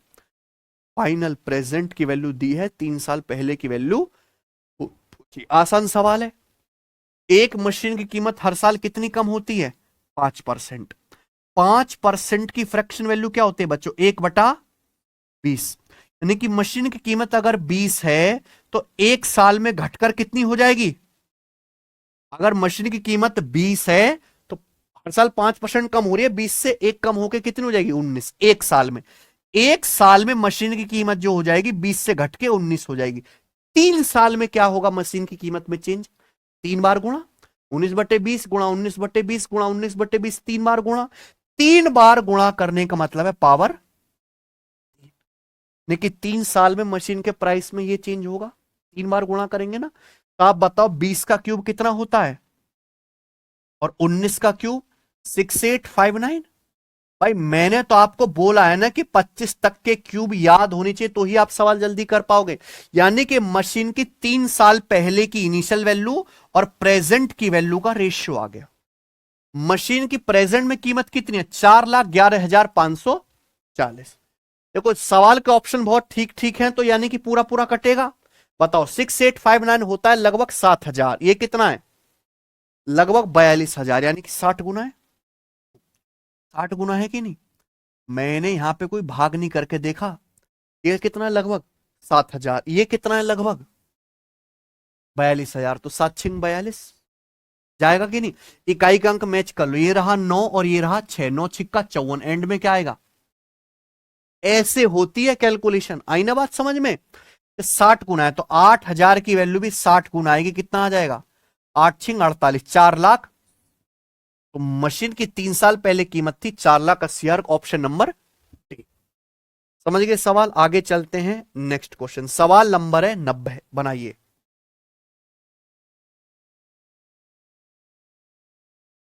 आगे चलते हैं, ठीक है ना बच्चों, ध्यान से सुनिएगा। अगली लैंग्वेज, और मैं कहूं बहुत बहुत ज्यादा very very very very important है। ठीक है, आपके पेपर के मैंने सवाल देखे तो बहुत आसान डाटा के थे, तो मैंने उसी लैंग्वेज पे दूसरे एग्जाम का टफ सवाल डाला है, बड़ी लैंग्वेज का। ठीक है जी, ध्यान से सुनिएगा आप लोग। इनकम, आप जो पैसा कमाते हो इनकम है, इनकम में खर्चा अगर कर दोगे तो जो बचेगा वो क्या? फाइनली आपकी बचत। ठीक है ना बच्चे, ध्यान से सुनिएगा। जब भी इनकम में रिमेनिंग वाला सवाल आएगा, क्या आएगा? रिमेनिंग वाला, तो आप समझ जाइए कि सक्सेसिव परसेंटेज चेंज का क्वेश्चन है। समझ आया ना? इनकम में रिमेनिंग वाला, ध्यान से सुनिएगा। संदीप अपनी सालाना इनकम का 32% किस पे खर्च करता है? भोजन पर। फिर बची इनकम का 20% किस पे खर्च करता है? यात्रा पर। और फिर बची हुई इनकम का 35% किस पे खर्च करता है? कपड़ों पर। हर साल 70,720 रुपए वो बचाता है। संदीप की सालाना इनकम क्या है? ऐसा सवाल मैंने आपको पहले भी करा दिया, लेकिन वहां फर्क क्या था? वहां शेष रिमेनिंग शब्द नहीं लगाता। जहां रिमेनिंग और शेष शब्द आएगा बिल्कुल अलग सवाल है। ध्यान सुनेगा बच्चों। मान लीजिए कि संदीप की सालाना इनकम कुछ ना कुछ है, आपको नहीं पता, नहीं पता। संदीप अपनी इनकम का 32% खर्च करता है किस पे? खाने पे। 32% खर्च करता है किस पे? खाने पे, फूड पे। तो 32% खर्च करने के बाद जो पैसा बचा ये रिमेनिंग है। इस बची हुई इनकम का 20% वो खर्च करता है किस पे? यात्रा पे, ट्रांसपोर्ट पे, है ना। तो 20% पैसा खर्च करने के बाद जो रिमेनिंग पैसा बचा, ये बचा, अब इस रिमेनिंग पैसे का कितना? 35% वो खर्च करता है किस पे? कपड़ों पे। और फाइनली उसके पॉकेट में 1 साल बाद कितना अमाउंट बचता है? 1 साल बाद उसके पॉकेट में 70,720 रुपए बचता है। तो संदीप की इनकम क्या है? क्या ये सक्सेसिव का सवाल नहीं है? बार बार क्या शब्द आ रहा है? रिमेनिंग। संदीप पहले पैसा कमाता है, उसका 32% खाने पे खर्च करता है। अभी जो रिमेनिंग इनकम है, इस बची हुई इनकम का 20% वो खर्च कर रहा है किस पे? ट्रांसपोर्ट पे। फिर जो बची हुई इनकम, इस बची हुई इनकम में से, टोटल में से नहीं, बची हुई में से 35% खर्च कर रहा है कपड़ों पे। फाइनली कितना बचा? 70,720। आई ना बात समझ में? तो ये जहां भी रिमेनिंग शब्द आएगा, शेष शेष, तुरंत समझे का क्या सवाल है जी? सक्सेसिव का। रेशियो से भी कर सकते हो और फॉर्मूला भी, रेशियो ही ज्यादा बेटर है। देखो 32% खर्च कर रहा है, 32% की फ्रैक्शन वैल्यू क्या होती है? 8/4%, 1/25, 32%, 8/25। 8/25 खर्च करोगे तो 25 से 8 खर्च करोगे तो कितना बचेगा? 25 में से 8 खर्च कर दिया, खाने पे कितना बचा? 17। फिर मल्टीप्लाई, रिमेनिंग का 20% खर्च किया, कितना हो गया? 1/5, यानी कि 5 में से 1 खर्च कर दे तो बचा कितना? 4। मल्टीप्लाई, मल्टीप्लाई तो होगा। फिर रिमेनिंग का 35% खर्च किया, 35% की फ्रैक्शन वैल्यू कितनी है? 7/20 में से 7 खर्च कर दे तो बचा कितना? इन सब की सीधी सीधी गुणा, सीधी सीधी गुणा करेंगे तो 25 गुणा 20 कितना? 500, 500 पंजे 2500। ऊपर क्या है? 17 गुणा 13 होता है 221। 221 का 4 गुना कितना होता है मेरे भाई? 800, 884। अच्छा कट भी तो रहा है ये, काट लूं क्या? काट लेते हैं ना पहले। भाई 4 से 20 कट रहा है, कितनी बार? 5 बार काट लेते हैं। तो नीचे क्या आएगा? 25 गुणा 25 600, 625। और ऊपर क्या आएगा? 17 गुणा 13 221। ये बहुत इंपॉर्टेंट कैलकुलेशन है, 17 गुणा 13। ये क्या आ गया? इनिशियल वैल्यू और फाइनल वैल्यू का रेशियो। यानी कि मेरे प्यारे भाई बहुत सिंपल सी बात है, अगर संदीप की इनकम 625 थी तो इस हिसाब से पैसा खर्च करने के बाद फाइनली उसके पास कितना बचा? 200, है ना। फाइनल अगर संदीप की इनकम 625 थी तो इस हिसाब से पैसा उड़ाने के बाद 221 यूनिट बचा। 221 की वैल्यू सवाल में कितनी दी है? 70,700 फाइनल वैल्यू। तो 221 का 3 गुना है ये 693, ठीक है ना बच्चे? 221 का 3 गुना 693, क्या बचेगा यहां पे? 7 7 14 है 63। हाँ 221 तिया हो जाएगा ना, सॉरी 663। तो कितना बचेगा? 37 और 7 44, 442 हो गया। 221 दूनी 442, 320 बार जाएगा। अगर 320 बार गया तो 625 की वैल्यू भी 320 गुना होगी, है भाई? कोई दिक्कत? 600 का 300 गुना 1,80,000। 1,80,000 से हल्का सा बड़ा आएगा, कौन सा ऑप्शन है? 2 लाख रुपए। बहुत मोटा पैसा कमा रहा भाई है। 221 का 3 गुना करेंगे 663, 37 7 44, 442 हो गया ना। 221 दूनी 442, 625 गुना 320 2 लाख। 625 अट्ठे 5,000 होता है। 625 गुणा 16 10,000। मैंने लिखवा रखी ना ये सारी बातें। 125 अट्ठे 1,000, 625 अट्ठे 5,000, है ना। 625 गुणा 16 10,000 लिख लो। तो जैसे 625 की 320 में गुणा करनी है, 320 को ऐसे लिख लो 16 गुणा 20। 625 गुणा 16 10,000, 10,000 का 20 गुना 2 लाख। आ गया ना आंसर? कोई तकलीफ? चलिए आगे चलते हैं। अगला सवाल, इस टाइप का आखिरी सवाल, सवाल नंबर है आपके सामने 91। ठीक है, आखिरी सवाल प्यारे दोस्तों, तैयार हैं करने के लिए? एक आदमी भोजन पर अपनी यात्रा का 12.5%, अब एक आदमी भोजन पर अपनी इनकम का 12.5%, यात्रा पर रिमेनिंग का 18 सही 3/4% और बाकी 20% हिस्सा एजुकेशन पे खर्च करता है। ठीक है, उसका कुल खर्चा 3450 रुपए है। तो आपसे पूछा उसकी कुल इनकम ज्ञात। समझ में आया ना सवाल? तो यहां पे क्या शब्द लग रहा है? रिमेनिंग। काय का सवाल है जी? सक्सेसिव का, है ना। एक आदमी अपनी इनकम का 12.5% खाने पे खर्च करता है। 12.5% की फ्रैक्शन वैल्यू 1/8, यानी कि 8 है तो 8 में से 1 खर्च कर दिया, बचा कितना? मल्टीप्लाई। तो रिमेनिंग का 18 सही 3/4%। 18 सही 3/4% क्या आएगा? 18 3/4 का मतलब होता है 0.75। अब आपको याद आ जाएगा 18.75% क्या होता है? 6.25%, 1/16। तो 18 सही 3/4% की फ्रैक्शन वैल्यू क्या आएगी? 3/16।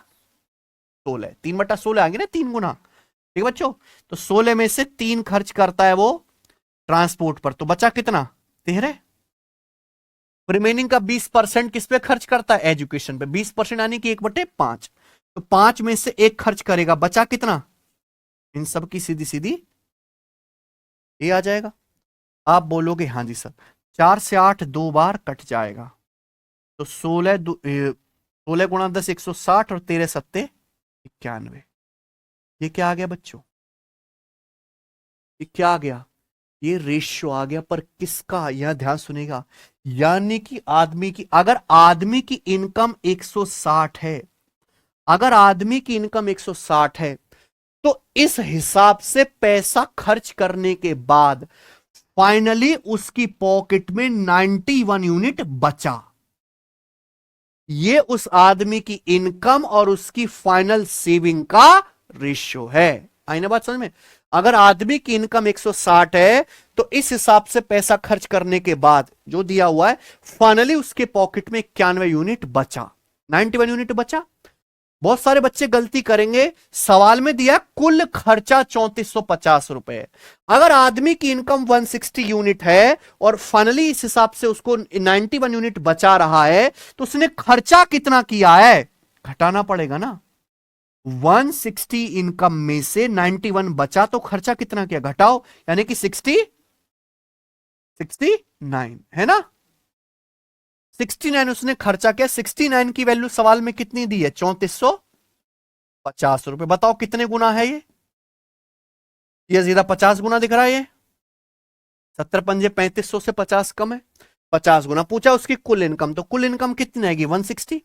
160 की वैल्यू भी कितना हो जाएगी? 50 गुना, यानी कि 8000 रुपए उस आदमी की इनकम है। ऑप्शन नंबर कौन सा सही है? रेशियो हमेशा इनिशियल और फाइनल वैल्यू का आया, यहां पे क्या दिया? उनका डिफरेंस। इसी के साथ ये टाइप पूर्णतः खत्म होता है। अगर आपको समझ में आ गया है तो प्यारे दोस्तों कमेंट में यस लिख दीजिए कि यस सर हमें समझ आ गया है।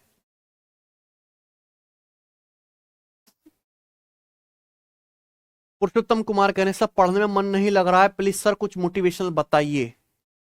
हाँ, पढ़ने में मन नहीं लग रहा तो घास खोजने में लग रहा होगा। जाइए चौराहे पे ईंट पत्थर ढोइए, हैं, फिर मजदूरी मिस्त्री करिए तो मन लगेगा आपका। भट्टा पे ईंट बनाइए, बड़ा इंटरेस्टिंग काम है। अरे पढ़ने में मन नहीं लग रहा होगा तो कहीं तो लग रहा होएगा, वो करो। नाली कितनी गंदी है नोएडा की, दिल्ली की, करो साफ, देखो कितना मन लगेगा तुम्हारा वहां में, है?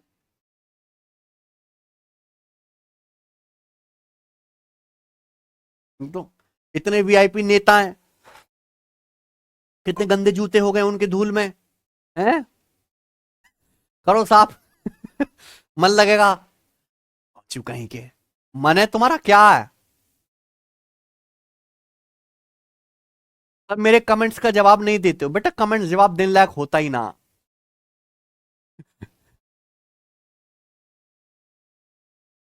सर जी आज मजा आ रहा है, रोज ना आवे हो तुम्हें। सर अलग से भी सीट दे देना परसेंटेज की। मैंने तुम्हें 100 सवाल की 111 सवाल है ना इसकी सीट दी थी, और इसमें हर टाइप कवर है। अब आप इस सीट का चक्कर छोड़ो, आप मॉक टेस्ट से लगाओ ना, चैप्टर वाइज टेस्ट लगाओ आप, हैं?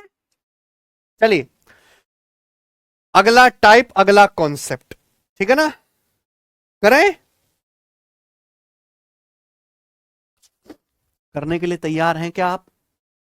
चलिए ध्यान सुनिएगा। अगला कॉन्सेप्ट, हालांकि इस कॉन्सेप्ट पे आपके पेपर में कोई डायरेक्ट सवाल नहीं आया है, पर कॉन्सेप्ट आपको आना चाहिए, ठीक है ना, कि आगे इसकी जरूरत पड़ेगी। देखो मैंने आपको सिखाया कि नेट परसेंटेज चेंज निकालने का फॉर्मूला मेथड भी है और रेशियो मेथड भी है, ठीक है ना।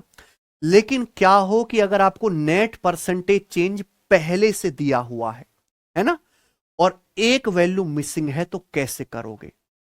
मान लीजिए प्रश्न आ जाता है कि हमने एक संख्या को पहले 25% बढ़ाया, फिर x% बढ़ाया, और उस संख्या में जो कुल प्रतिशत वृद्धि है वो 42.5% है, तो बताइए x का मान क्या है? क्या आप मेरा सवाल समझ पा रहे हैं? हम आपसे कहते हैं कि हमने एक संख्या को पहले 25% बढ़ाया, फिर जो संख्या प्राप्त हुई है उसको वापस x% बढ़ाया, उस संख्या में जो नेट परसेंटेज चेंज है वो 42.5% इंक्रीज है, तो आपसे पूछा x का मान क्या होगा? डेटा बहुत आसान है, दो ही बार चेंज कर रहे हैं, तो आप क्या 25 और x का सक्सेसिव 42.5 के बराबर होना चाहिए, निकाल सकते हैं फॉर्मूला से। 25 और x का सक्सेसिव क्या आएगा? 25 plus x, 25 plus x plus 25 गुणा x बटे 100। ये 25 और x का सक्सेसिव आएगा 25 प्लस एक्स प्लस 25 गुणा x बटे 100।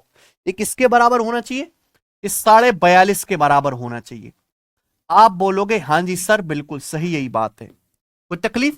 देखिए 25 से 100 यहां पे 4 बार कट जाएगा, तो x ये आ जाएगा x प्लस एक्स बटे 4 बराबर, ये 25 उधर चला जाएगा, तो 42.5 में से हम लोग क्या करेंगे? 25 घटा लेंगे,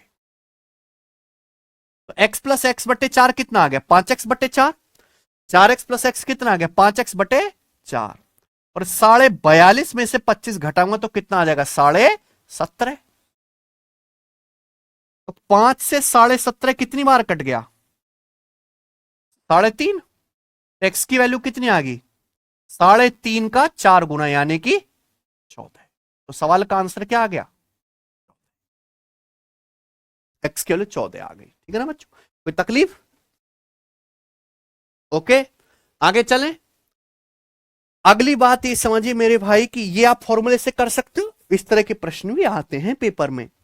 अगर एक, और ये किसी भी लैंग्वेज में हो सकता है, मान लीजिए आपसे कहें कि एक त्रिभुज का आधार 25% बढ़ाया जाता है, बताओ उसकी हाइट कितने परसेंट बढ़ाई जाए कि एरिया 42.5% बढ़ जाए? ये सवाल आएगा, समझे ना? सवाल लिख लो चाहे अपनी कॉपी में। एक त्रिभुज का, मैं एग्जामिनर को हिंट दे रहा हूं, एक त्रिभुज का आधार बढ़ाया जाता है 25%, हाइट कितने परसेंट बढ़ाई जाए कि उसका क्षेत्रफल 42.5% बढ़ जाए? तो त्रिभुज का क्षेत्रफल क्या होता है? त्रिभुज का क्षेत्रफल होता है 1/2 आधार गुणा ऊंचाई। 1/2 आधार गुणा ऊंचाई, 1/2 तो फिक्स नंबर है, तो त्रिभुज का क्षेत्रफल क्या है? आधार गुणा ऊंचाई। अब त्रिभुज का आधार बढ़ाया जाता है 25%, पूछ रहा हाइट कितने परसेंट बढ़ाए कि एरिया कितना बढ़ जाए? 42.5% बढ़ जाए। तो आप कैसे निकालोगे? सक्सेसिव से। 25 और x का सक्सेसिव क्या आना चाहिए? 42.5। मैंने आपको करके दिखा दिया सॉल्यूशन, समझ ना? तो ये क्या सवाल बनता है? उल्टा सवाल, आपके पेपर में आया नहीं है, ठीक है ना, लेकिन आता है अलग एग्जाम्स में, ठीक है बच्चों। चलिए अगला कॉन्सेप्ट समझिए। मैं कहता हूं कि किसी संख्या को पहले 40% बढ़ाया जाता है, फिर x% डिक्रीज किया जाता है, फिर 12.5% ये इंक्रीज होगा, यहां पे गलत टाइप है ये, ठीक है ना। एक संख्या को पहले 40% बढ़ाया जाता है, फिर x% घटाया जाता है, फिर जो संख्या प्राप्त होती है उसको 12.5% बढ़ाया जाता है। उस संख्या में जो नेट परसेंटेज चेंज है वो 35% वृद्धि के बराबर है। कितना? 35% इंक्रीज हो जाता है। तो बताइए x का मान क्या होगा? यानी कि यहां आपको नेट परसेंटेज चेंज दिया हुआ है, बीच की ये परसेंटेज मिसिंग है, ये आपसे पूछिए। आई ना बात समझ में? आप बोलोगे हाँ जी सर। तो इन तीनों का सक्सेसिव 35% के बराबर आना चाहिए। सक्सेसिव का मतलब क्या है? रेशियो की सीधी सीधी गुणा। ठीक है भैया। सबसे पहला फ्रैक्शन में बदलोगे। भाई हमने एक संख्या को 40% बढ़ाया, 40% की फ्रैक्शन वैल्यू क्या होती है? 2/40। 40% बढ़ाने का मतलब 2/5, यानी कि संख्या अगर 5 है तो 5 से 2 बढ़ के कितनी हो जाएगी? मल्टीप्लाई। फिर हमने संख्या को x% घटाया, हमें नहीं पता कि x% घटाने पर क्या होगा मल्टीप्लाइंग फैक्टर, नहीं पता। जो नहीं पता उसकी जगह क्या लगा लेंगे? Question mark. समझे ना भाई? 40% बढ़ाने का मतलब हमें पता है कि 40% की फ्रैक्शन 2/5 है। संख्या अगर 5 है तो 5 से 2 बढ़ के कितनी हो जाएगी? 7। एक्स की वैल्यू आपको पता ही नहीं है, तो मुझे नहीं पता कि x% घटाने पर मल्टीप्लाइंग फैक्टर क्या होगा, तो उसकी जगह क्या लगा दे मैंने? Question mark. सीधी सीधी गुणा करेंगे। फिर 12.5% बढ़ाया जाता है। 12.5% की फ्रैक्शन वैल्यू 1/, यानी कि संख्या अगर 8 है तो 8 से 1 बढ़ के कितनी हो जाएगी? और इनका नेट चेंज क्या है? इनका नेट चेंज है 35% वृद्धि। 35% की फ्रैक्शन वैल्यू क्या होती है? 7/5%। 1/20। 35% क्या आ गया प्यारे बच्चों? 7/20। यानी कि संख्या अगर 20 है तो 20 से 7 बढ़ के फाइनली कितनी हो गई? 20 से 7 बढ़ के कितनी हो जाएगी? 27। कोई दिक्कत? आप बोलोगे हाँ जी सर बहुत बढ़िया। तो देखिए 9 से 27 आपका 3 बार कट गया। 20 से 8 पंजे 40 आपका 2 बार। तो आप मुझे बताओ यहां से क्वेश्चन मार्क कितना आ गया? ये जो नीचे का 2 है ये उधर जाके गुणा हो जाएगा 3 में। 2 की 3 में गुणा होगा कितना हो जाएगा? 6। और ये 7 यहां ऊपर है, कहां जाएगा? नीचे, यानी कि 6/7। तो मैं ये कह सकता हूं कि जब आप संख्या को x% घटाते हो तो मल्टीप्लाइंग फैक्टर कितना है? 6/। जब आप संख्या को x% घटाते हो तो मल्टीप्लाइंग फैक्टर कितना है? 6/7। 6/7 का मतलब कि जब आप संख्या को x% घटाते हो तो संख्या 7 से घट के कितनी हो जाती है? यानी कि संख्या कितनी कम हो रही है? 1/7। और 1/7 का मतलब क्या होता है? 14.28%। यानी कि x का जो मान आएगा वो कितना है? 14.28, है ना? जब आप संख्या को x% कम करते हो तो संख्या 6/7 गुना हो रही है, मल्टीप्लाइंग फैक्टर, है ना? ये मल्टीप्लाइंग फैक्टर है, तो संख्या कम कितनी हुई? 7 से 6 होगी तो 1/7 कम हुई है। 14.28% कम करोगे 1/7 तो ही तो मल्टीप्लाइंग फैक्टर 6/7 आएगा। एक्स का मान कितना है? 14.28। समझ में ना? ये उल्टी चीज भी आप सीख गए। इसी के साथ ये कॉन्सेप्ट भी खत्म। कोई बड़ी बात तो है नहीं है। आगे चलते हैं, सब बच्चे लिखेंगे अपनी कॉपी में इलेक्शन बेस्ड। ठीक है।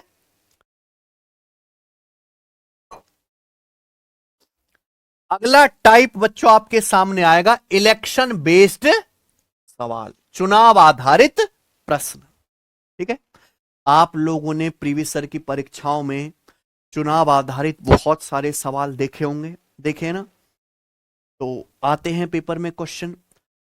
बहुत सारे बच्चे बहुत ही बेकार मेथड से, कोई एक्स मान के कर रहा है, कोई 100 ही मान के सारे सवाल कर रहा करते हैं। मैं आपको बहुत बढ़िया मेथड बताऊंगा। कुछ भी आपको रटना नहीं है, कोई भी फॉर्मूला आपको रटना नहीं है। अगर आप इलेक्शन के पैटर्न को अच्छी तरीके से समझ जाते हैं, भाषा को, तो आपको कभी भी कोई परेशानी नहीं आएगी। तो मैं आपको एक एग्जाम्पल दूंगा और उस एग्जाम्पल से इलेक्शन वाले सवालों का पूरा काला चिट्ठा आपको क्लियर हो जाए। ठीक है ना? तसल्ली से 5 मिनट में आपका समय लूंगा, बिना हलक से आवाज निकाले सुनिएगा तसल्ली से। ठीक है ना बच्चे? चलिए, ये सारा डाटा, ये सारा एग्जाम्पल मैं अपनी मर्जी से ले रहा हूं आपको समझाने के लिए। ठीक है ना? सारा डेटा। चलिए, इलेक्शन बेस्ड या चुनाव आधारित प्रश्न। देखो हमारा देश में एक ही चीज होती है, हर हर दिन, हर महीने, हर साल चुनाव चुनाव होते रहते हैं। तो चुनाव में तो वैसे कई कई उम्मीदवार खड़े होते हैं, पर आपके पेपर में जो सवाल आता है उस सवालों में ज्यादातर 2 ही उम्मीदवार खड़े होते हैं, जिनमें से एक जीतता है और एक हारता है। ठीक है ना? तो जब भी किसी गांव में चुनाव होता है तो चुनाव आयोग की तरफ से एक लिस्ट आती है, जिसे हम कहते हैं वोटिंग लिस्ट। उनमें उन सभी वोटर्स का नाम लिखा होता है जो वोट देने के लिए योग्य हैं, एलिजिबल है, जिनकी एज 18 साल से ज्यादा है, भारत के नागरिक हैं। उसे बोलते हैं वोटिंग लिस्ट या कुल वोटर्स की संख्या। कुल वोटर्स की संख्या। तो मान लीजिए कि एक गांव में कुल वोटर हैं 100। या वोटिंग लिस्ट में कितने लोगों का नाम है? 100। क्या मान लिया हमने? मान लीजिए कि माना एक गांव में वोटिंग लिस्ट में 100 वोटर्स का नाम है, कुल वोटर्स की जो संख्या है वो 100 है। कितनी है? 100। ठीक बच्चों, बात समझ में आ गई? तो गांव में कुल वोटर्स हैं 100। आई बात समझ में? आप बोलोगे हाँ जी सर। अब देखिए, कुछ लोग ऐसा होता है कि गांव से बाहर रहते हैं, प्रधानी का चुनाव होता है, वोट डालने नहीं पहुंच पाते, तो इन 100 में से 20% लोग ऐसे हैं जिन्होंने वोट नहीं डाले, डिड नॉट कास्ट वोट्स। चुनाव में कितने वोटर्स हैं? 100 वोटर्स हैं कुल। 100 में से 20%, 100 का 20% कितना होता है? 20। 100 में से 20 लोगों ने वोट नहीं डाले, यानी कि कितने लोगों ने वोट डाले हैं? 80। तो ये हो गया अभी डाले गए वोट, इसे कहेंगे इंग्लिश में कास्ट वोट्स, डाले गए वोट। तो अगर टोटल वोटर 100 हैं, 20% ने वोट नहीं डाले, तो कितने लोगों ने वोट डाले? 80 यूनिट, 80 ने। अब देखो, कुछ वो वोटर्स ऐसे होते हैं कि भाई ईवीएम मशीन सामने रखिए, कांग्रेस और बीजेपी दोनों बटन एक साथ दबा दिए, तो वोट क्या हो जाएगी? खराब हो जाएगी। आई ना बात समझ में? तो जितने भी वोट डाले गए हैं, डाले गए वोटों का, कास्ट वोट यानी कि डाले गए वोट, डाले गए वोटों का 10% चुनाव आयोग ने इनवैलिड घोषित कर दिया, अयोग्य घोषित कर दिया। सारा डाटा मैं अपनी मर्जी से ले रहा हूं आपको समझाने के लिए कि ऐसे प्रोसेस चलता है। पहले कुल वोटर्स निकाले जाते हैं, फिर उसमें से देखेंगे कितने लोगों ने वोट डाले, फिर हम चेक करेंगे कि जितने वोट डाले हैं उसमें से कितने चुनाव आयोग ने रिजेक्ट कर दिए। तो डाले गए वोटों का 10% चुनाव आयोग ने क्या कर दिया? इनवैलिड, अयोग्य घोषित कर दिया। कितने वोट डाले गए थे बच्चों? 80। 80 का 10% कितना होता है? 8। यानी कि 8 वोट चुनाव आयोग ने जो है क्या कर दिए? अयोग्य घोषित कर दिए। तो 80 में से 8 घटाइए तो कितने वोट बचे? 72। ये है वैलिड वोट। क्या है बच्चों? ये वैलिड वोट्स, यानी कि योग्य मत, योग्य मत। आई ना बात समझ में? यानी कि हार जीत का फैसला इन 72 वोटों में से होना है। हार जीत का फैसला इन्हीं 72 वोटों में से होना है। 72 वोटों में से जो ज्यादा वोट ले गया वो जीतेगा, और जो कम वोट ले गया वो हारेगा। तो हार जीत का फैसला हमेशा किस में से होता है? वैलिड वोट्स में से, योग्य वोटों में से। आई बात समझ में? यहां तक चीज क्लियर है? एक एक स्टेप। चलिए, अब मेरे प्यारे में 2 ही कैंडिडेट खड़े हुए हैं। आगे पढ़िए। आगे ये कह रहा है, winner candidate got 60% of valid vote. जीतने वाले उम्मीदवार को वैलिड वोट का 60% मिला। कितना मिला? 60%। एंड वॉन बाई 4320 वोट, और जीतने वाला उम्मीदवार 4320 वोटों से जीता है। यानी कि जीतने वाले उम्मीदवार को हारने वाले से 4320 वोट अधिक मिले हैं। यही मतलब हुआ। हम आपसे पूछ रहे हैं, बताइए गांव में कुल वोटर्स की संख्या कितनी है? तो आप बताओ, वैलिड वोट कितने? 72। हार जीत का फैसला इन्हीं वैलिड वोटों में से होना है। अब 2 कैंडिडेट हैं, एक जीतने वाला, एक हारने वाला। जीतने, हर चीज अपने आप में 100% होती है। हर चीज क्या होती है? 100%। जीतने वाले को वैलिड वोट का कितना मिला है? 60%। तो मुझे बताओ फिर, अगर विनर को वैलिड वोट का 60% मिला है, तो लूजर को, हारने वाले को वैलिड वोट का कितना मिला होगा? 40%। हर चीज 100% होती है। वैलिड वोट का 60% जीतने वाला ले गया, तो लूजर को कितना मिला होगा? 100 में से 60 घटाइए, वैलिड वोट का 40%। बेस क्या है? Valid vote. वैलिड वोट का 60% जीतने वाले को, बचे वैलिड वोट का 40% हारने वाले को, है ना? दोनों को जोड़ेंगे तो 60% प्लस 40%, 100% एक हो जाएगा वैलिड वोट टोटल। ठीक है ना? यानी कि जीतने वाले को वैलिड वोट का 60% मिला है, तो हारने वाले को कितना मिला होगा? वैलिड वोट का 40%। तो जीतने वाला उम्मीदवार कितने वोटों से जीत रहा है? वैलिड वोटों के 20% के अंतर से जीत रहा है कि नहीं? 60 माइनस 40 कितना आ गया? 20%। ठीक है ना? तो देखो, चुनाव में कुल वैलिड वोट है 72। जीतने वाले उम्मीदवार को वैलिड वोट यानी कि 72 का कितना मिला है? 60%। 72 का कितना मिला है? 60%, है ना? वैलिड वोट का 60%। तो हारने वाले उम्मीदवार को, हारने वाले उम्मीदवार को फिर वैलिड वोट का कितना मिला होगा? 100% में से 60% घटाइए, यानी कि 72 का 40%। कितना मिला होगा? 72 का, टोटल वैलिड वोट है 72, 72 का 60% जीतने वाला ले गया, तो हारने वाले को मिला होगा 72 का 40%। दोनों को वोट जोड़ दो, 72 ही आएगा। आएगा कि नहीं आएगा? यानी कि जीतने वाला उम्मीदवार कितने वोटों से जीता है? घटाइए, 72 का 20% वोटों से जीता है। कितने वोटों से? 72 का 20%। और 72 का 20% कितना होता है? 72 दूनी 144, यानी कि 14.4। तो यानी कि जीतने वाला उम्मीदवार 14.4 वोटों से जीता, यही है ना? जबकि सवाल कह रहा है कितने वोटों से जीता है? 4320 वोटों से जीता। तो 14.4 की वैल्यू कितनी है? 4320। अगर 0.1 हटाओगे तो उधर एक जीरो बढ़ती है। 144 तिया 432, यानी कि कितने गुना हो रहा है? ये 300 गुना है। बच्चों अगर ये 300 गुना है तो आप मुझे एक बात बताइए कि कुल वोटर्स कितने हैं? टोटल वोटर तो 100 हैं, तो 100 की वैल्यू भी कितनी आनी चाहिए?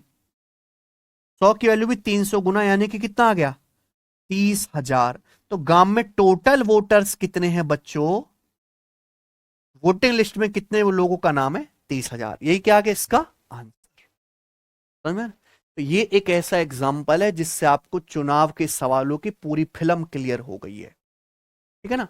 मैं आपको फिर से बता देता हूं। मान लीजिए कि एक चुनाव में टोटल 100 वोटर्स हैं, वोटिंग लिस्ट में 100 लोगों का नाम है। 100 में से 20% लोगों ने वोट नहीं डाला, तो कितने लोगों ने वोट डाला? 80। जितने वोट डले उसमें से 10% चुनाव आयोग ने रिजेक्ट कर दिए, तो 80 का 10% 8 वोट रिजेक्ट हैं, तो कितने वैलिड हैं फिर? 72। जीतने वाले को वैलिड वोट का 60% मिला। जीतने वाले को मिला 72 का 60%, हारने वाले को मिला 72 का 40%। जीतने वाला कितने वोटों से जीत रहा है? दोनों का घटाएंगे, 72 का 20%, 60 माइनस 40 20 आ जाएगा। 72 का 20%, 72 दूनी 144, 14.4 आ गया। 14.4 की वैल्यू ही 4320 है, 100% की वैल्यू 30,000 आ गया ना? हर एक चीज क्लियर है। लेकिन अगर परीक्षा में इस तरह का सवाल आएगा तो आपको ये करने की बिल्कुल भी कोई जरूरत नहीं है। आपको आना चाहिए ये एक एक स्टेप। यहां आपको एक एक चीज होती हुई दिख रही है, ठीक है ना? लेकिन इस तरह के चुनाव के कोई भी सवाल हमेशा एक लाइन में सॉल्व होते हैं, एक लाइन में। कैसे? शॉर्टकट जानो। क्या पूछा? कुल मतदाताओं की संख्या ज्ञात करिए। मान लीजिए कि इलेक्शन में कितने वोटर्स हैं? कुल n वोटर्स हैं। मान लीजिए कि चुनाव में कुल कितने वोटर्स हैं? n वोटर्स हैं। n वोटर्स हैं, वही देखो सवाल लेते हैं। 20% लोगों ने वोट नहीं डाला। 20% का मतलब कितना होता है? 1/। अगर 20% लोगों ने वोट नहीं डाला है, इसका मतलब 80% लोगों ने वोट डाला है। बच्चों अगर 100% में से 20% वोट नहीं डाल रहे हैं तो कुल वोटर का 80% यानी कि कितना? 4/5। इतने लोगों ने वोट डाला है। ये क्या लिखा हुआ है आपके सामने? डाले गए वोट, है ना? 1/5 लोगों ने वोट नहीं डाला, तो बाकी रिमेनिंग 4/5 लोगों ने वोट डाला, डाले गए वोट है। अब जितने वोट डले हैं उन डले हुए वोटों में से 10% क्या है? खराब। 10% यानी कि 1/10। तो ये लिखा हुआ आपके सामने डाले गए वोट। डाले गए वोटों का 10% रिजेक्ट, यानी कि 90% डाले गए वोटों का 90% वैलिड है। तो डाले गए वोटों का 90%, 90% कितना आएगा? 9/10 से गुणा।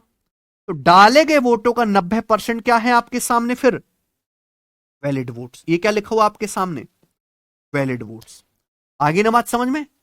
भाई जितने वोट डले हैं उसमें से 10%, 1/10 खराब है, तो बाकी का 1 माइनस 1/10 यानी कि 9/10 गुना क्या? ठीक है, वैलिड वोट है। तो ये आपके सामने लिखा हुआ है बच्चों, वैलिड वोट्स। एक स्टेप में हो रहा है कि नहीं? अब जब चुनाव का परिणाम हुआ तो जीतने वाले को वैलिड वोट का 60% मिला।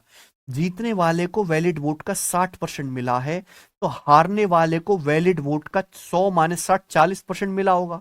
तो जीतने वाला कैंडिडेट कितने से जीत रहा है? घटाइए, वैलिड वोट के 20% के अंतर से जीता। ये आपके सामने क्या लिखा हुआ है? Valid vote. वैलिड वोट के 20% के अंतर से चुनाव जीता। वैलिड वोट का 20% कितना आएगा? 1/5। इतने वोटों से जीतने वाले उम्मीदवार ने चुनाव जीता है। वैलिड वोट का 1/5 कर देंगे 20%, इतने वोटों से चुनाव जीता। जबकि चुनाव जीता कितने वोटों से है? 4320 वोटों से। तो ये क्या होना चाहिए? आप इसको बराबर कर दीजिए। बताओ, क्या ये एक लाइन का सवाल नहीं है? क्या हो गया बेटा? बराबर। तो जब इसको बराबर करेंगे तो क्या आएगा? 4 नाम 36 से कम 36, 7 36 दूनी 72, 120 गुना। तो एन बराबर क्या आएगा? 5 2 शाम 50 पंजे 250, 250 किधर गुणा कर देंगे ना। तो 120 गुणा कितना आ गया? तो ये कुल वोटर की संख्या देखो सेम आ गई 30,000। और यही क्या है इसका? ठीक है ना। तो ये है पूरा बेसिक, ये क्या है इसका? बेसिक। और ये क्या है इसका? स्मार्ट। जब तक आप बेसिक नहीं जानोगे इस चीज को दिमाग में आप नहीं समझ पाओगे। इसलिए मैंने पहले तसल्ली से क्या पढ़ाया आपको?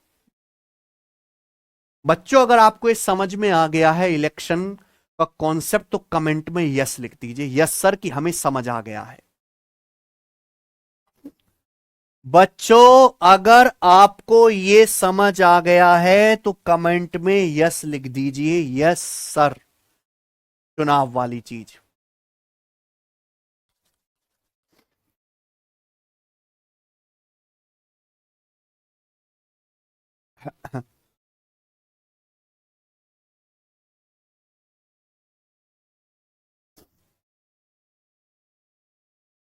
ठीक है,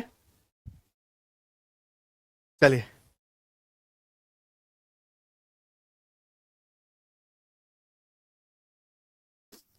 दो सवाल करते हैं इस पे, ठीक है ना बच्चों? बाकी कल करेंगे, है ना। आइए, सवाल है आपके सामने 92। बनाओ बच्चों, क्या आंसर है इस सवाल का?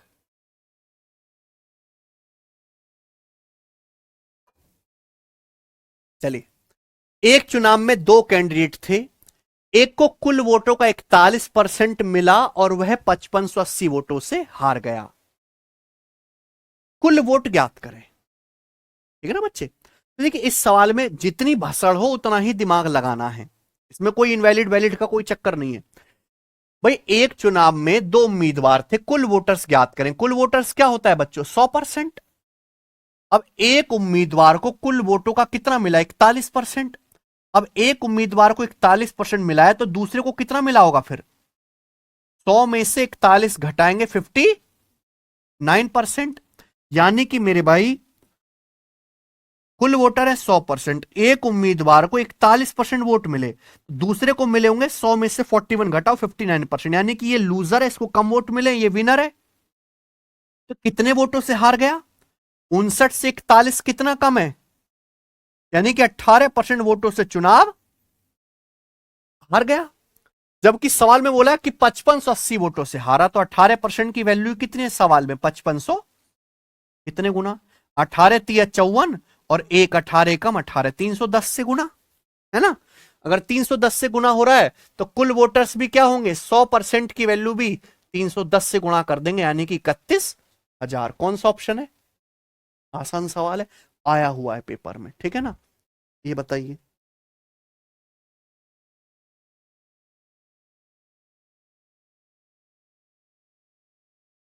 ए बी सी ने चुनाव लड़ा, है ना। जितने भी वोट डले हैं सारे के सारे वैलिड हैं। ए को कुल वोटों का 38% वोट मिले हैं। प्रत्येक 45 वोट के लिए बी को 18 वोट प्राप्त हुए, ठीक है ना।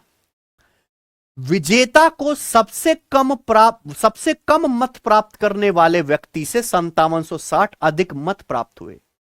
Winner got 5760 more votes than the person who received the least number of votes. ठीक है ना।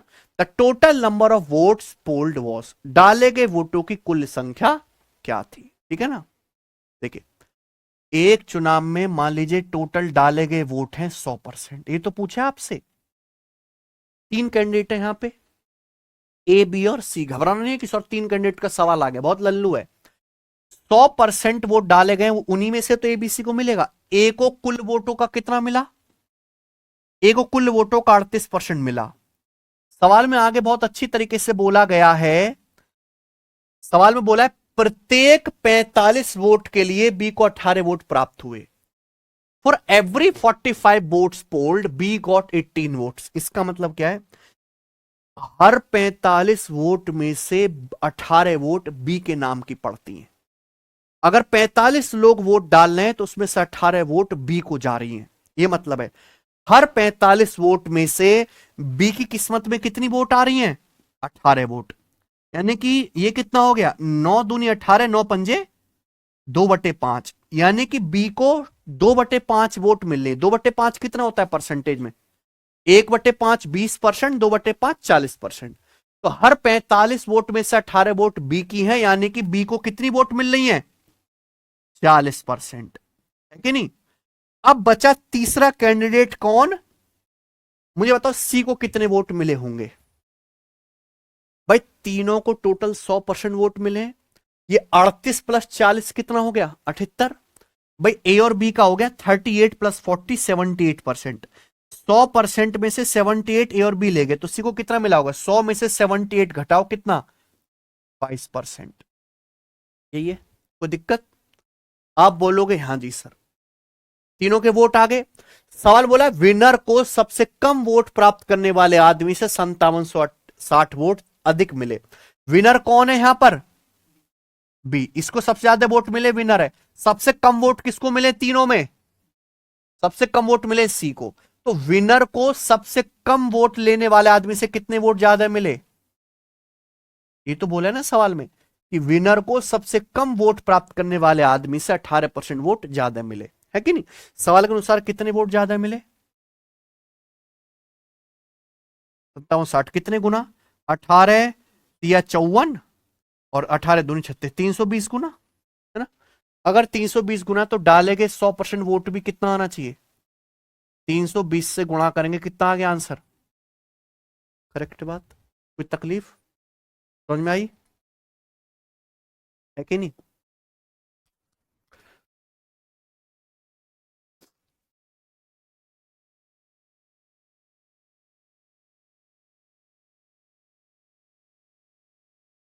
ठीक है, बाकी करते हैं कल। कैसी लगी बच्चों आपको ये क्लास, कल परसेंटेज की आखिरी क्लास होगी।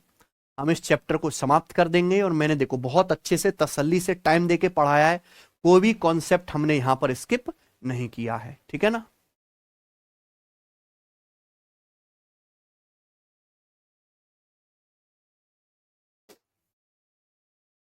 ठीक है जी, हाँ, मजा आ गया है। चलिए ऐसी मजा लेते रहिए, कल करते हैं